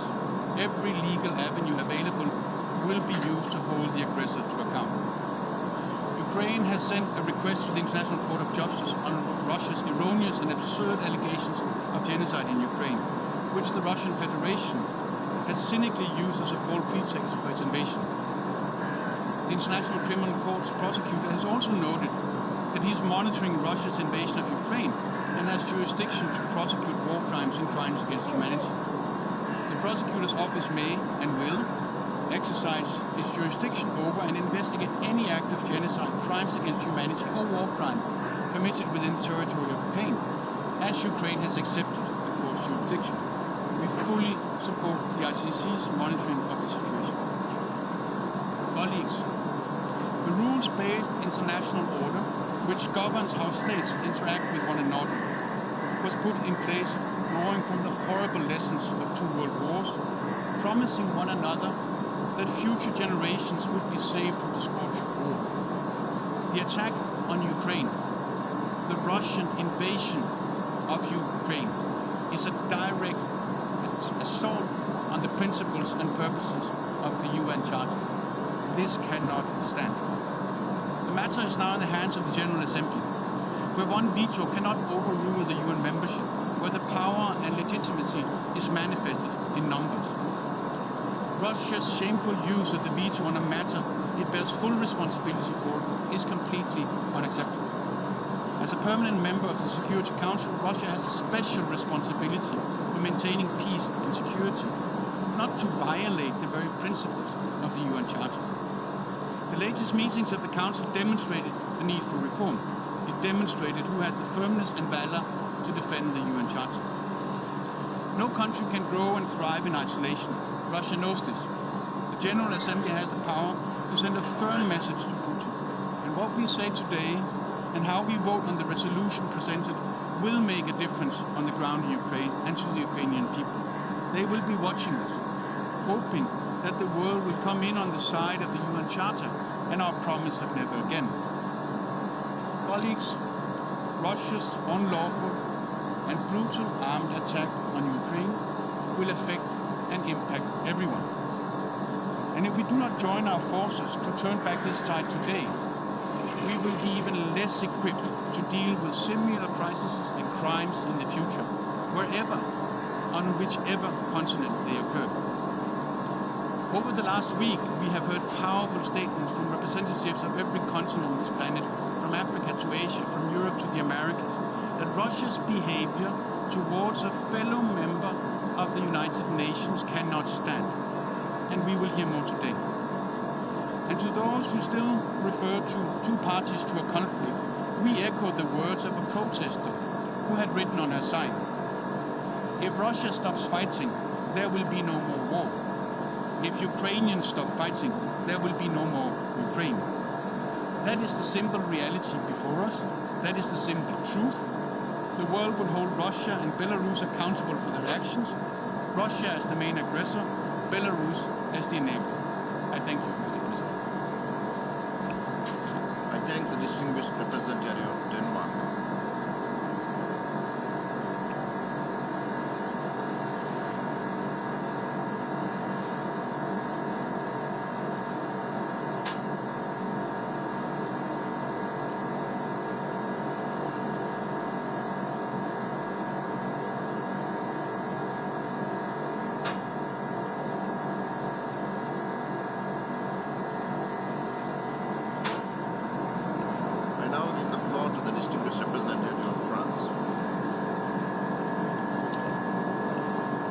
Monsieur le Président, la Russie poursuit jour après jour son œuvre de destruction à ses actes brutaux et criminels, s'agissant d'une rhétorique dangereuse qui alimente davantage la culture.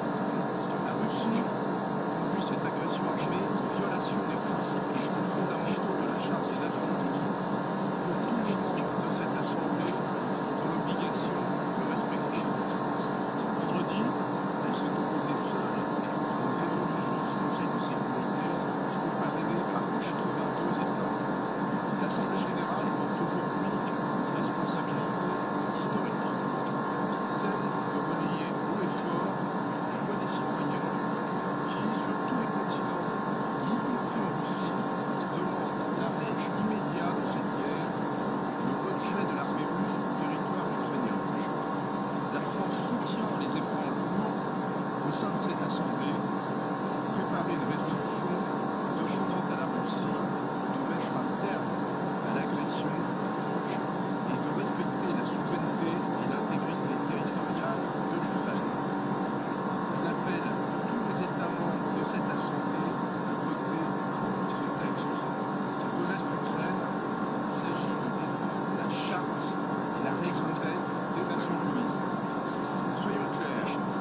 thank the distinguished representative of France.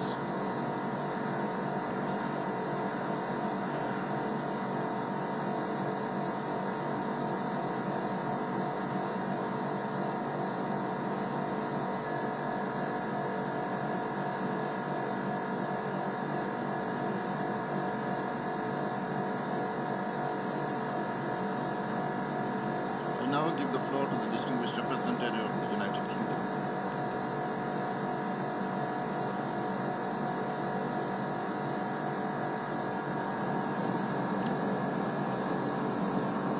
Mr. Secretary General, Mr. President, colleagues.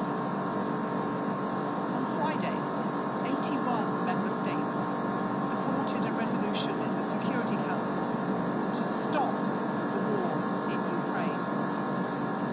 Russia was completely isolated in opposing that resolution.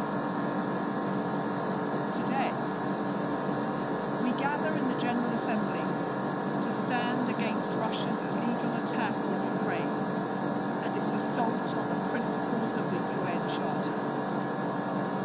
The facts are clear. Russia has invaded Ukraine without provocation and without justification. Russia has rained missiles and rockets down on Kyiv, Kharkiv, Odessa and other cities.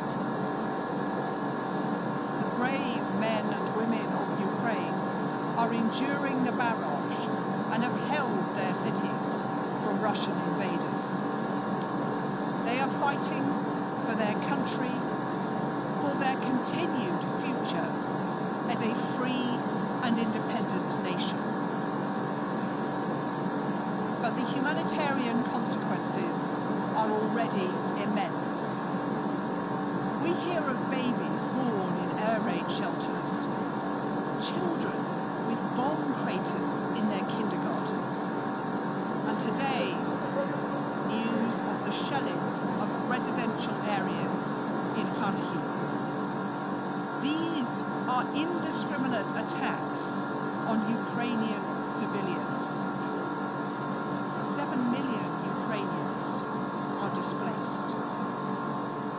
In short, the scourge of war that our United Nations was created to prevent has been unleashed by Russia on Ukraine.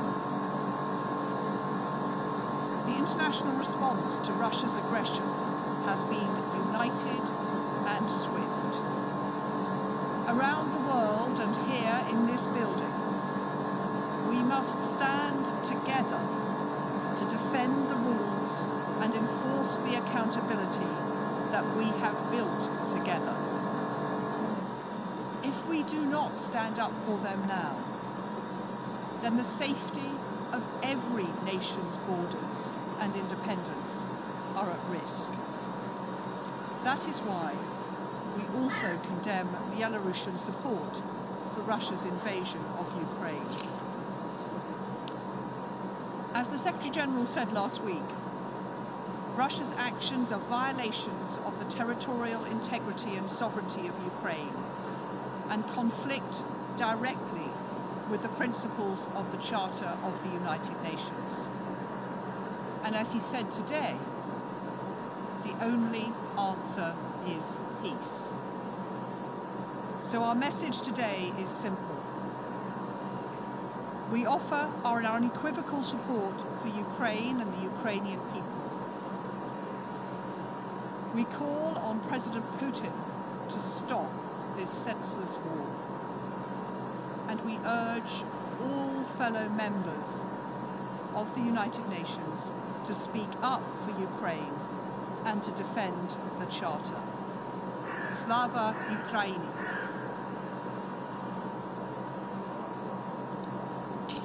I thank the distinguished representative of the United Kingdom.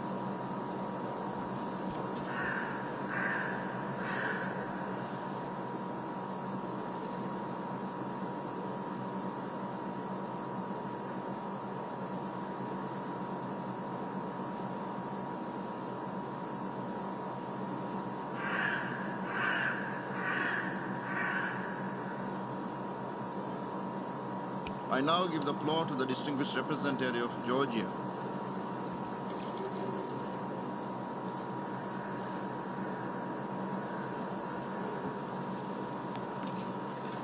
Thank you, Mr. President.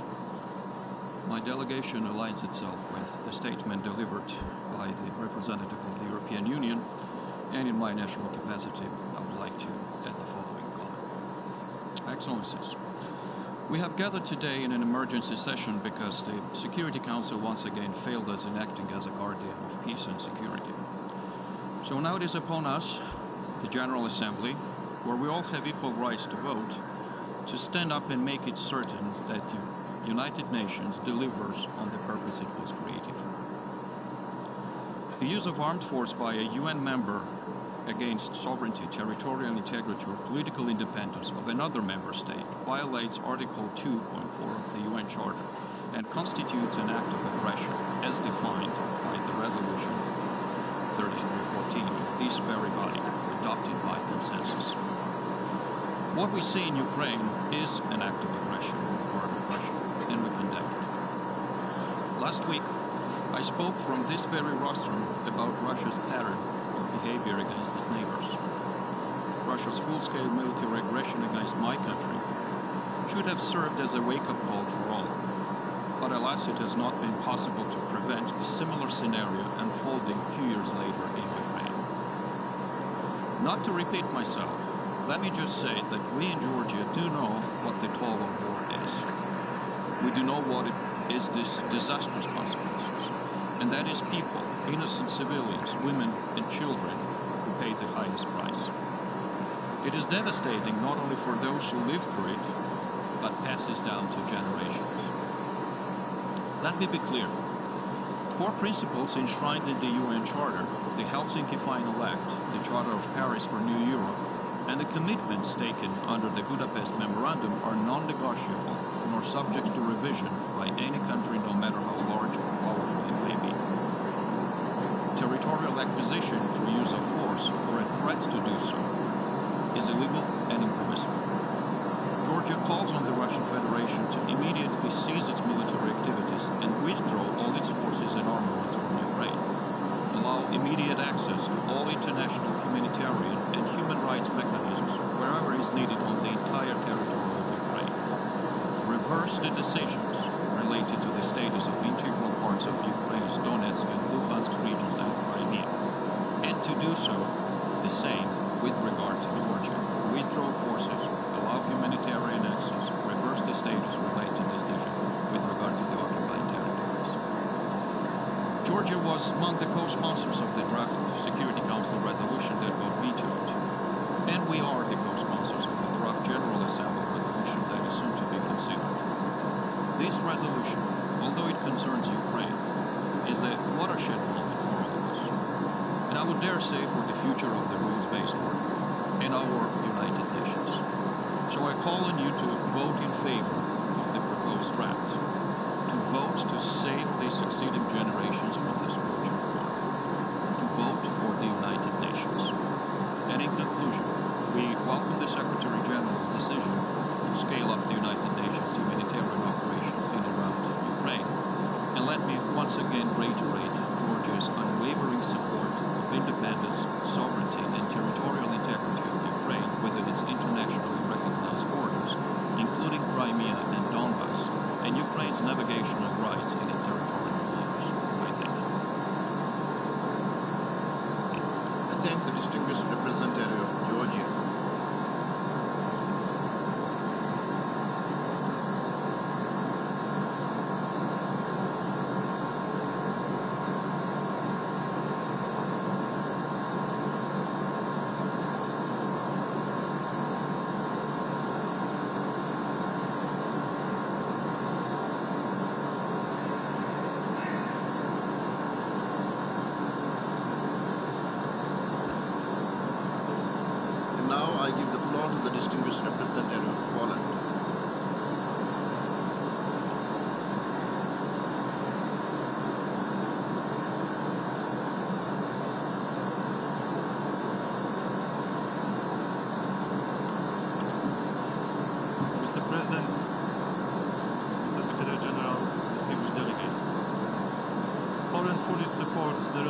just tabled by Ukraine and calls on each member state to stand firmly behind it.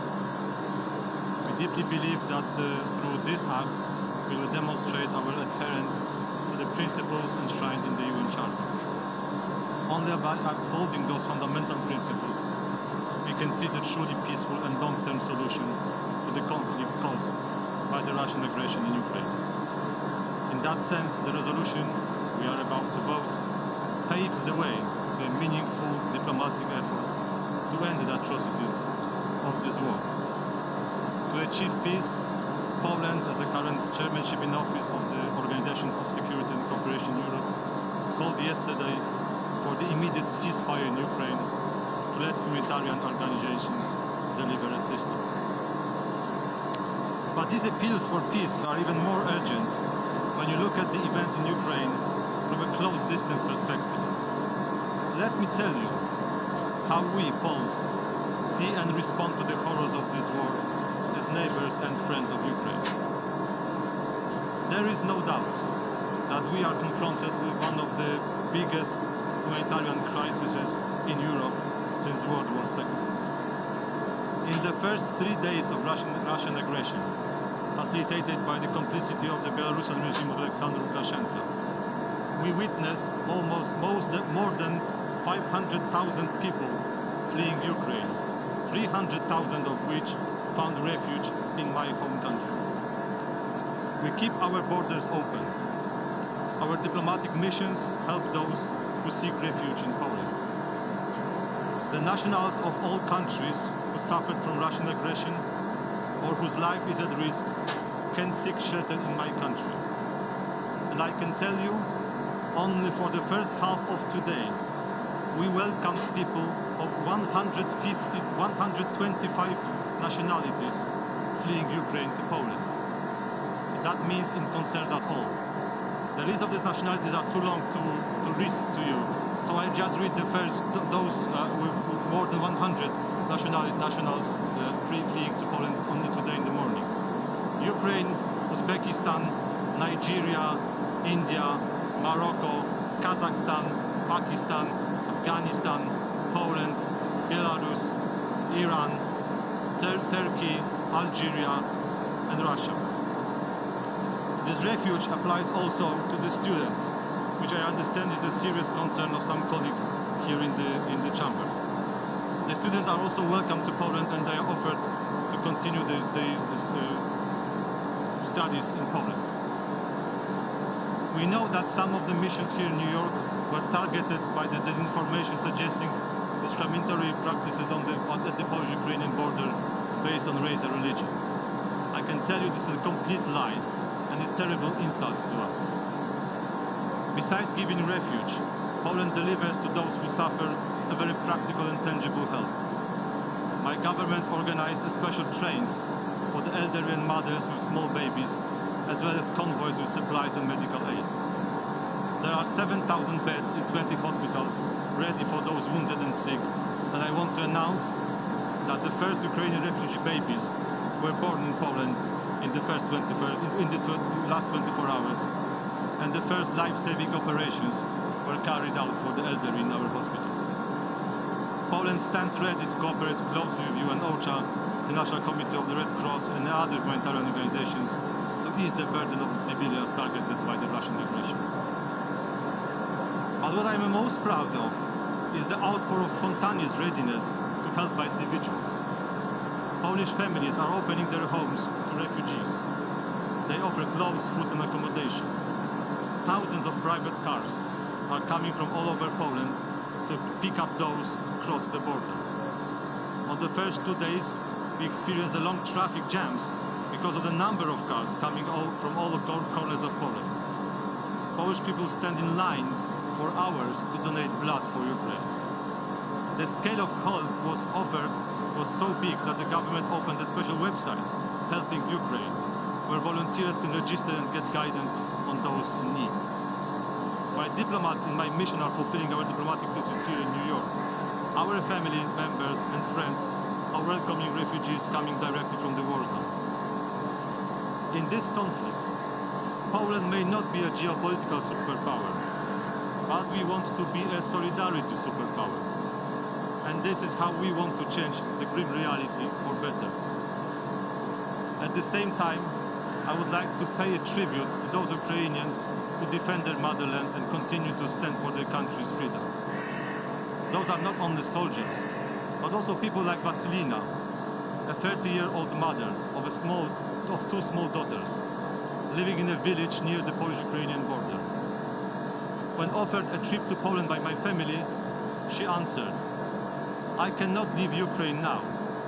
This is my country. I have to stay and take care of it." And now she is cooking food for soldiers and refugees at the border. A similar answer was given by our diplomats in Ukraine. We keep our embassies and consulates open, and they keep fulfilling their diplomatic and consular duties.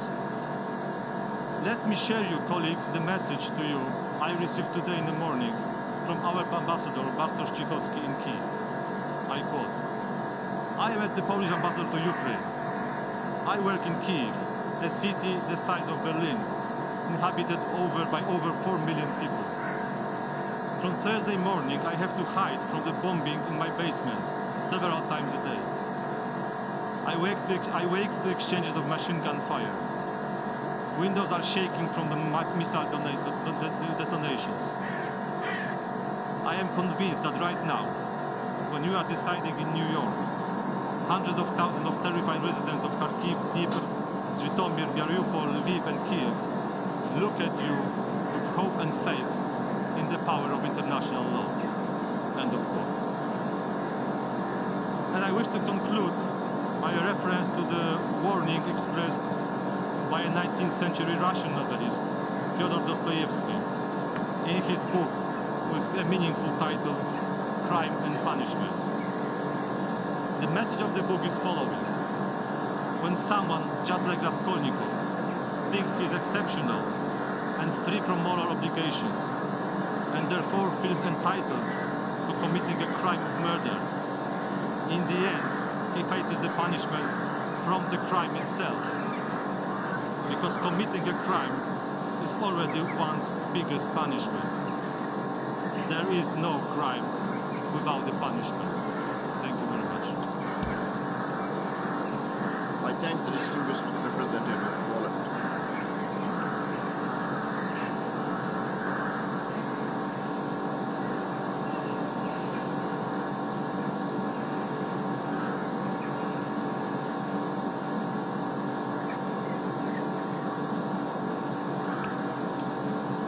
Now I give the floor to the distinguished representative of Austria.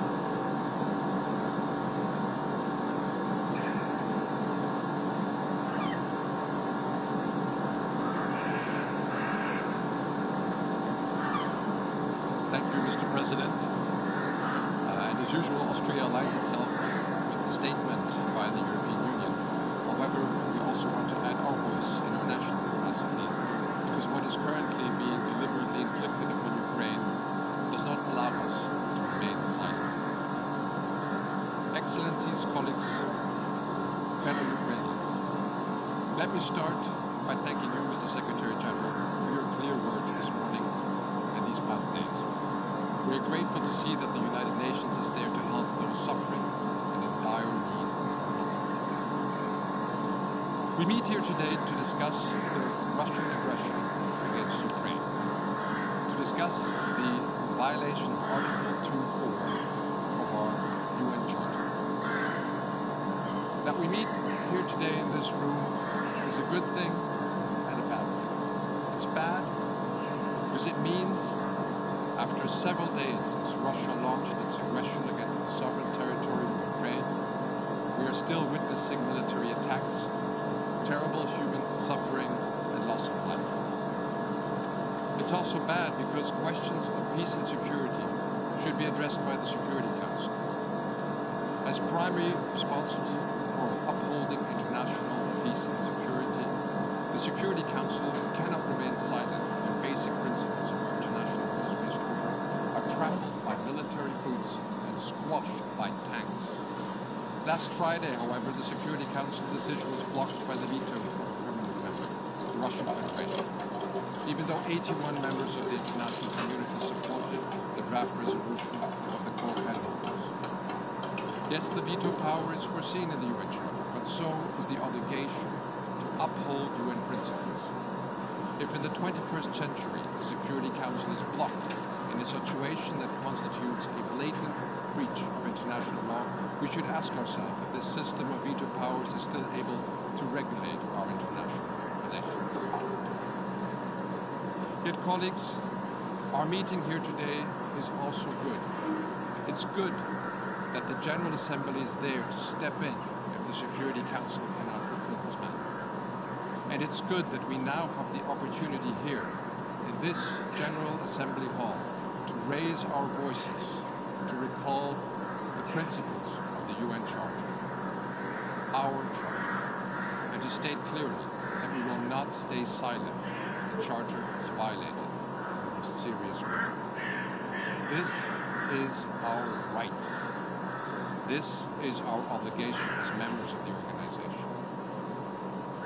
Colleagues, at the end of this debate, we will vote on a resolution condemning the aggression of Russia against Ukraine and showing solidarity with the people of Ukraine. Austria will vote yes on the resolution and urges all of you to do so also. By voting yes, we show the world that the UN is able to take its responsibility to defend the rule of law, international law, and the UN Charter. By voting yes, we show that these acts and similar horrifying acts are not tolerated by the international community. And most importantly, by voting yes, we show the Ukrainian people that they are not alone. I know that for many of us, such votes can be difficult. Some say this is a regional issue, a European. Colleagues, an attack against one of our members, one of the members of this organization, is an attack on us all.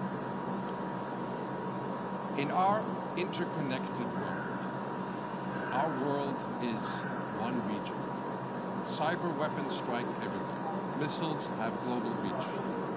The world is not only regional, it has become local. Some say we must respect security concerns. Yes, colleagues, we must. Everyone has security concerns. Ukraine had them and gave up nuclear weapons and trusted that others would not harm them. But clearly, if you have security concerns, solve them with dialogue, not tanks. If a country with one of the largest armies and nuclear arsenals feels insecure, it should seek cooperation, dialogue, disarmament, and not force against others. Some say, well, look at others, look at these other instances that we have had. What about past violations? Colleagues, we know this whataboutism well. Trying to justify evil with past evil. Trying to excuse yourself by pointing to the faults of others. But just because we did not stand up in the past to injustice and evil, that should not prevent us from standing up now. Yes, it's true, others have committed aggressions, crimes, and faults. Yes, the international community has sometimes shown a lack of unity to act. And yes, the international community has sometimes been too hesitant. But let us not continue to make that same mistake now. Let us start a new era when we work together and stand up united for our common principles. Let's defend the rule of law. Let's not give in to the reign of the powerful. Let us vote yes to that resolution. Mr. President, Austria is not part of any military alliance. We rely for our security on respect and implementation of international law, treaties, custom, including humanitarian law. Reports about Russian attacks on civilians and civilian objects in urban areas are extremely worrying. Rockets or missiles hitting apartment buildings in Kyiv cannot be accepted. These attacks constitute war crimes under international humanitarian law. We urge Russia to strictly adhere to international humanitarian law, in particular regarding the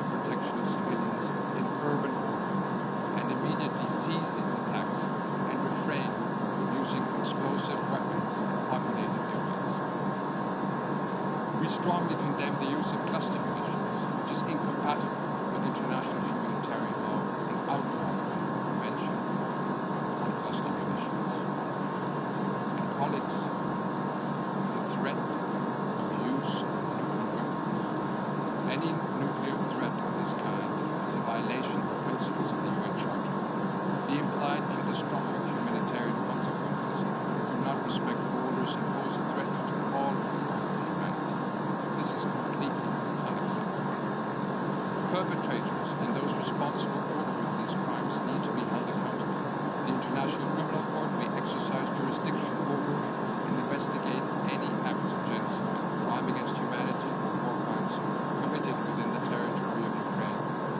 In this regard, we welcome the statement of ICC Moscow, reminding us all that his office can exercise jurisdiction over and investigate any act of genocide, crime against humanity, or war crime committed within the territory of Ukraine since February 2014. Mr. President, in the last couple of days, Ukrainians have endured incredible human suffering.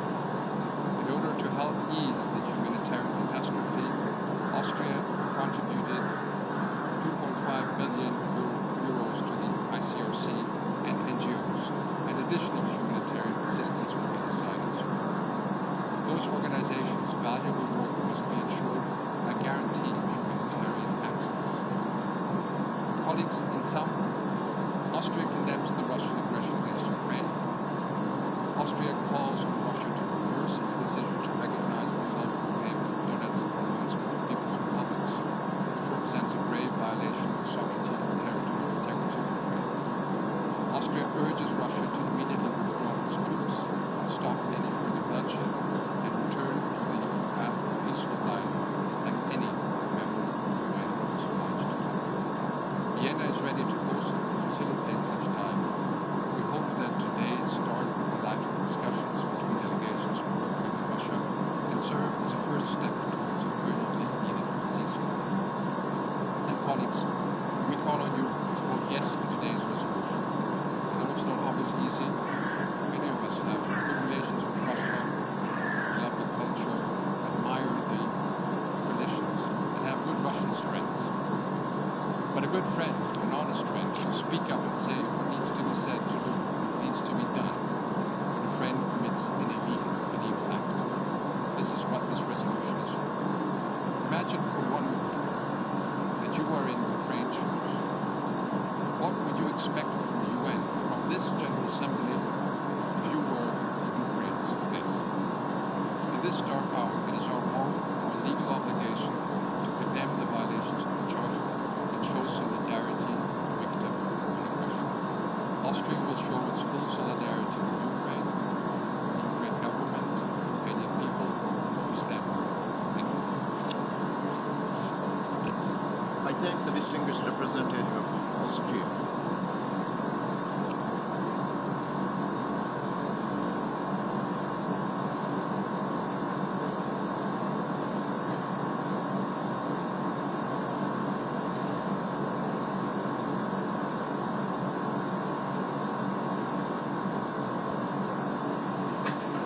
I now give the floor to the distinguished representative of Czech Republic.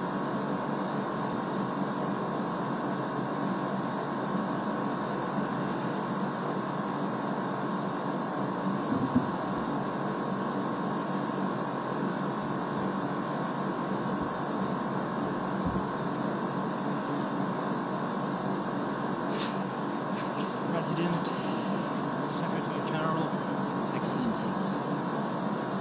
The Czech Republic aligns itself with the EU statement and wishes to add the following in its national capacity.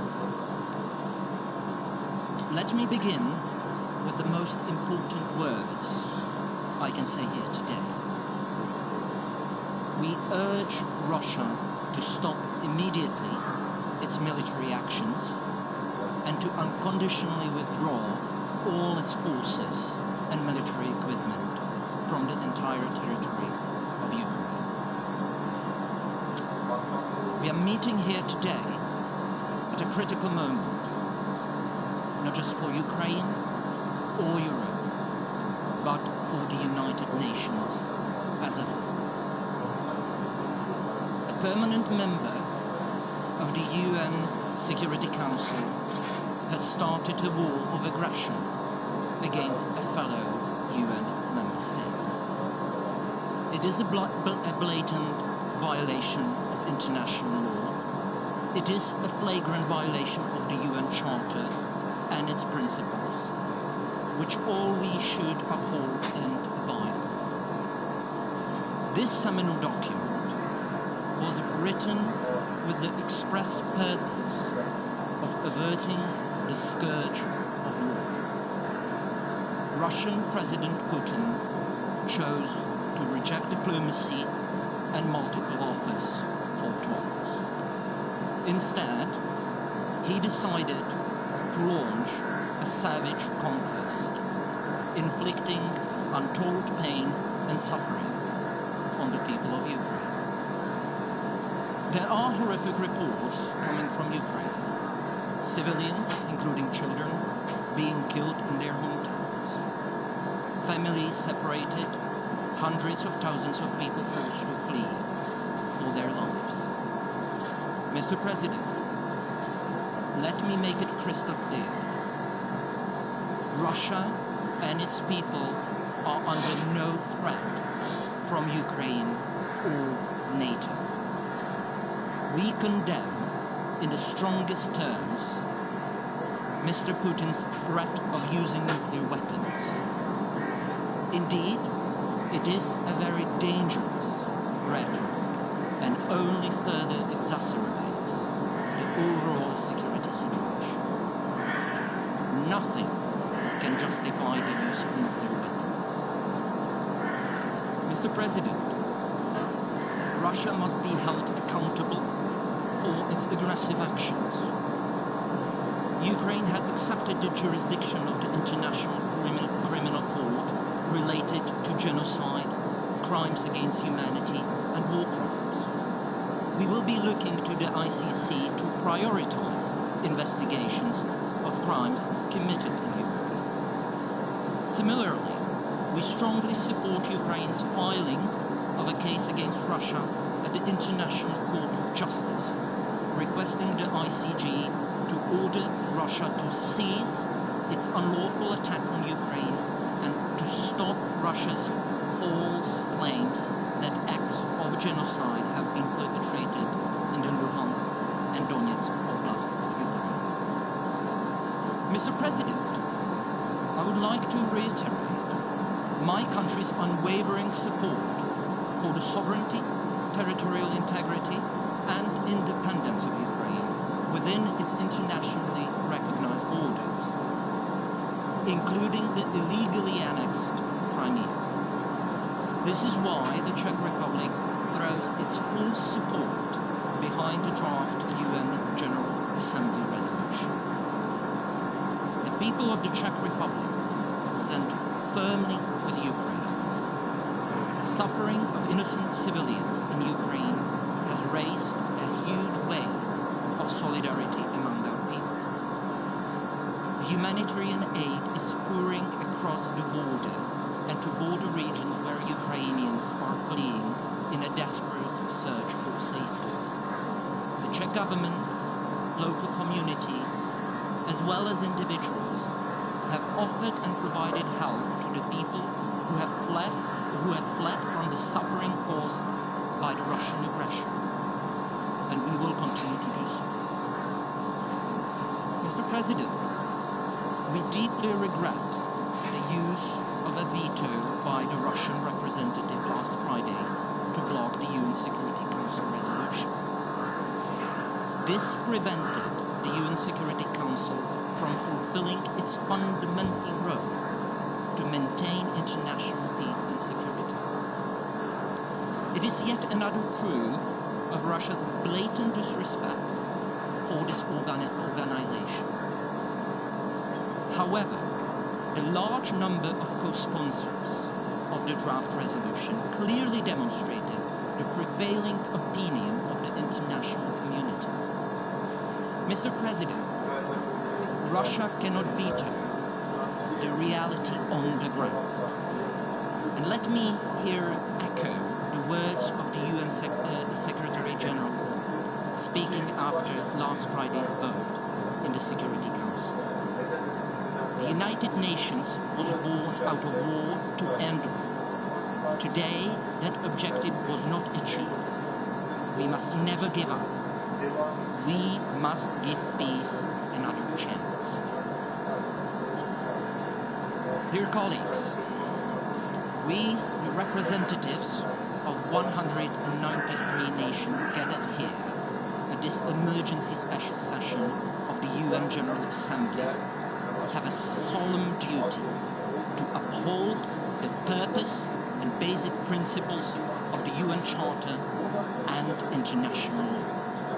As we are about to take a vote on a draft resolution which is soon to be formally introduced. Dear colleagues, soon each and every member of this honorable body will have a chance to declare where they stand on the UN Charter and international law. And quite frankly, on the most crucial matter of war and peace.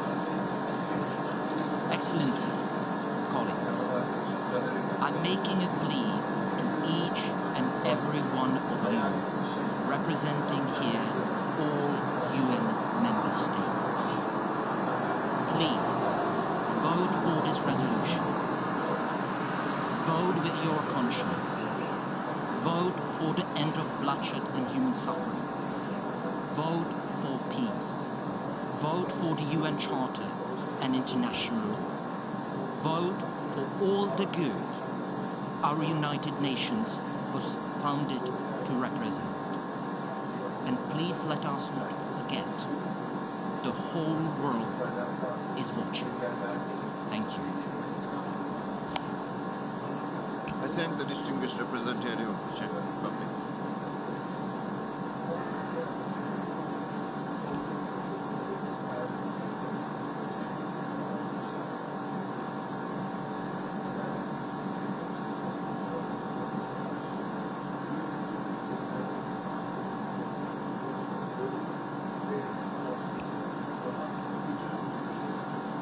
And now I give the floor to the distinguished representative of Switzerland.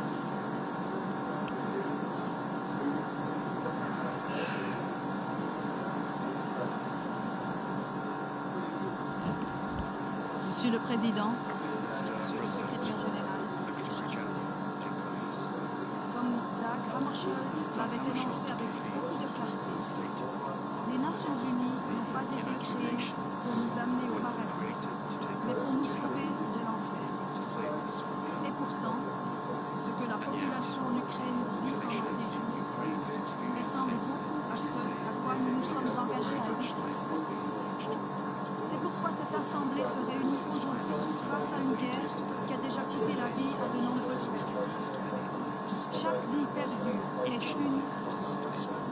Nos pensées sont avec les victimes et leurs familles. Nous exprimons notre solidarité avec le peuple ukrainien et avec ses autorités démocratiquement élues. Nous sommes fortement préoccupés par la situation humanitaire et les déplacements de centaines de milliers de personnes.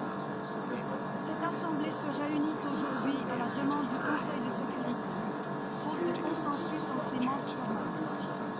La Suisse a soutenu le projet de résolution du Conseil de sécurité visant à mettre fin aux hostilités et à rétablir le droit international.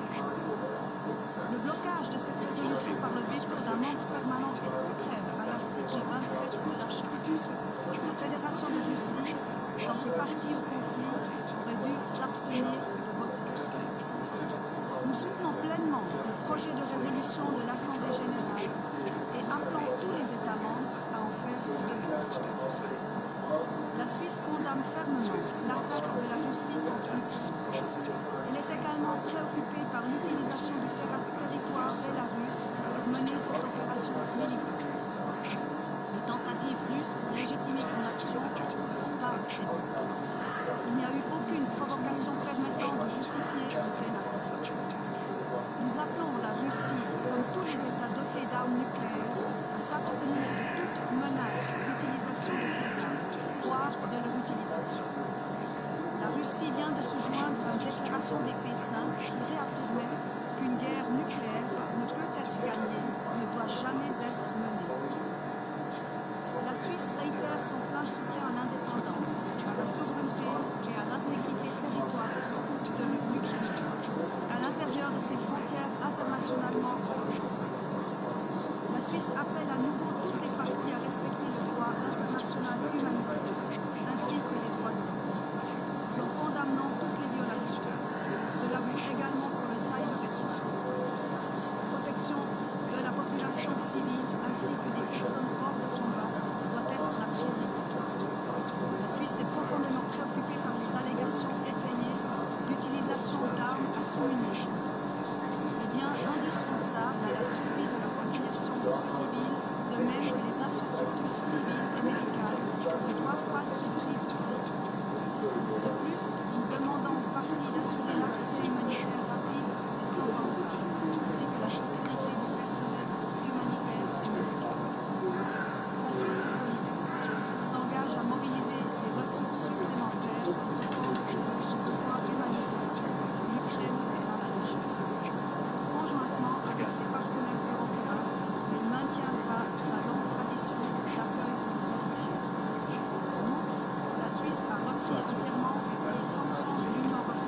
comme tout conflit, ne peut être résolu que par le dialogue.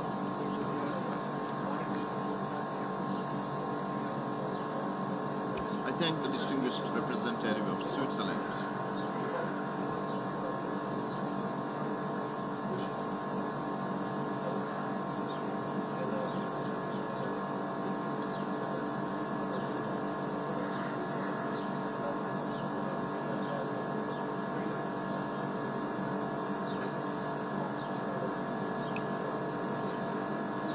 I now give the floor to the distinguished representative of New Zealand.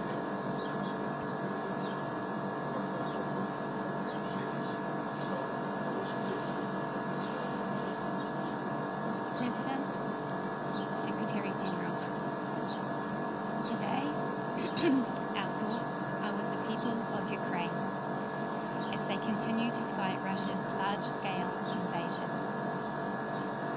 Innocent lives lost, everyday lives in turmoil, young and old lives that will never be the same as innocent people suddenly find themselves as refugees.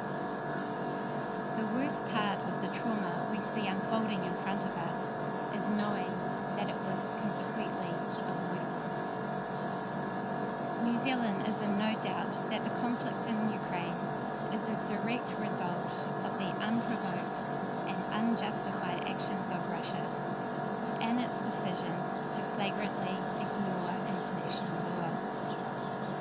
Russia is escalating its aggression by its decision to increase the readiness of its nuclear weapons. Russia's actions are nothing short of the acts of the willing. New Zealand supports the Secretary-General's assessment that these acts represent a clear violation of the territorial integrity and sovereignty of Ukraine and are inconsistent with the principles of the Charter of the United Nations.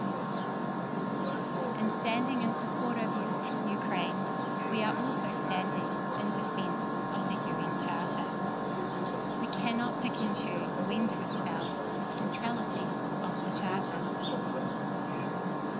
This emergency session of the General Assembly is taking place as a direct result of Russia's actions alone. Its ongoing military aggressions threaten not only the peace and security of Ukraine, but that of Europe and of the international community. We are here today because the United Nations Security Council failed to act last Friday to condemn Russia's actions to invade Ukraine. Russia's use of the veto, when it is not only party to this conflict, but the direct cause of it, is a disgrace. New Zealand, along with a group of small states, opposed the granting of the veto to the P5. We have continued to oppose the veto since its inception, and we remain strong in our conviction that there is no place for the veto in the UN Security Council. With the Security Council having failed to deliver against its responsibilities, we, the General Assembly, must now stand up to play our part. New Zealand is a primary co-sponsor of the General Assembly resolution, and we encourage all member states to vote in favour of the resolution. In support of Ukraine, in support of international peace and security, and in support of our treasured UN Charter.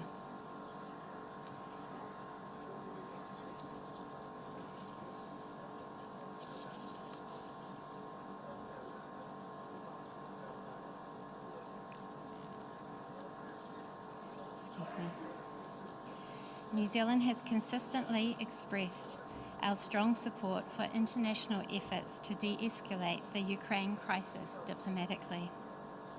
Having turned away from diplomacy, Russia must now face the consequences of that decision.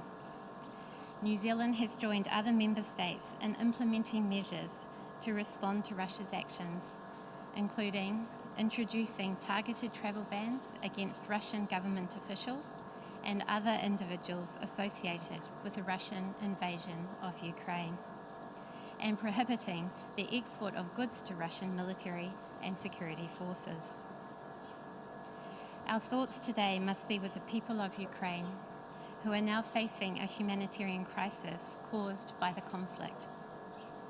We echo the President of the General Assembly's call that all member states must uphold their obligations under international humanitarian law. Further, we, the international community, must act now to prevent further pointless loss of innocent life and to support those who now find themselves displaced through no fault of their own. We commend Ukraine's neighbours for their selfless acts of taking in large numbers of Ukrainians and other nationalities who seek refuge from this conflict. We acknowledge with a grim sense of horror, but sadly, little surprise, the role of accomplice and facilitator that Belarus has played in support of Russia's invasion. New Zealand has also extended its travel bans to key members of the Belarusian government. New Zealand is contributing financially to the humanitarian response and will consider all humanitarian options available to support the international humanitarian response.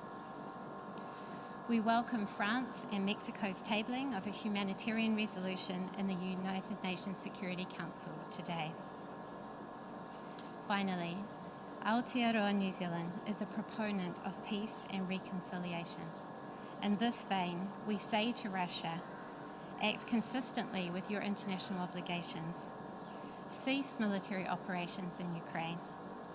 Permanently withdraw to avoid a catastrophic and pointless loss of innocent life.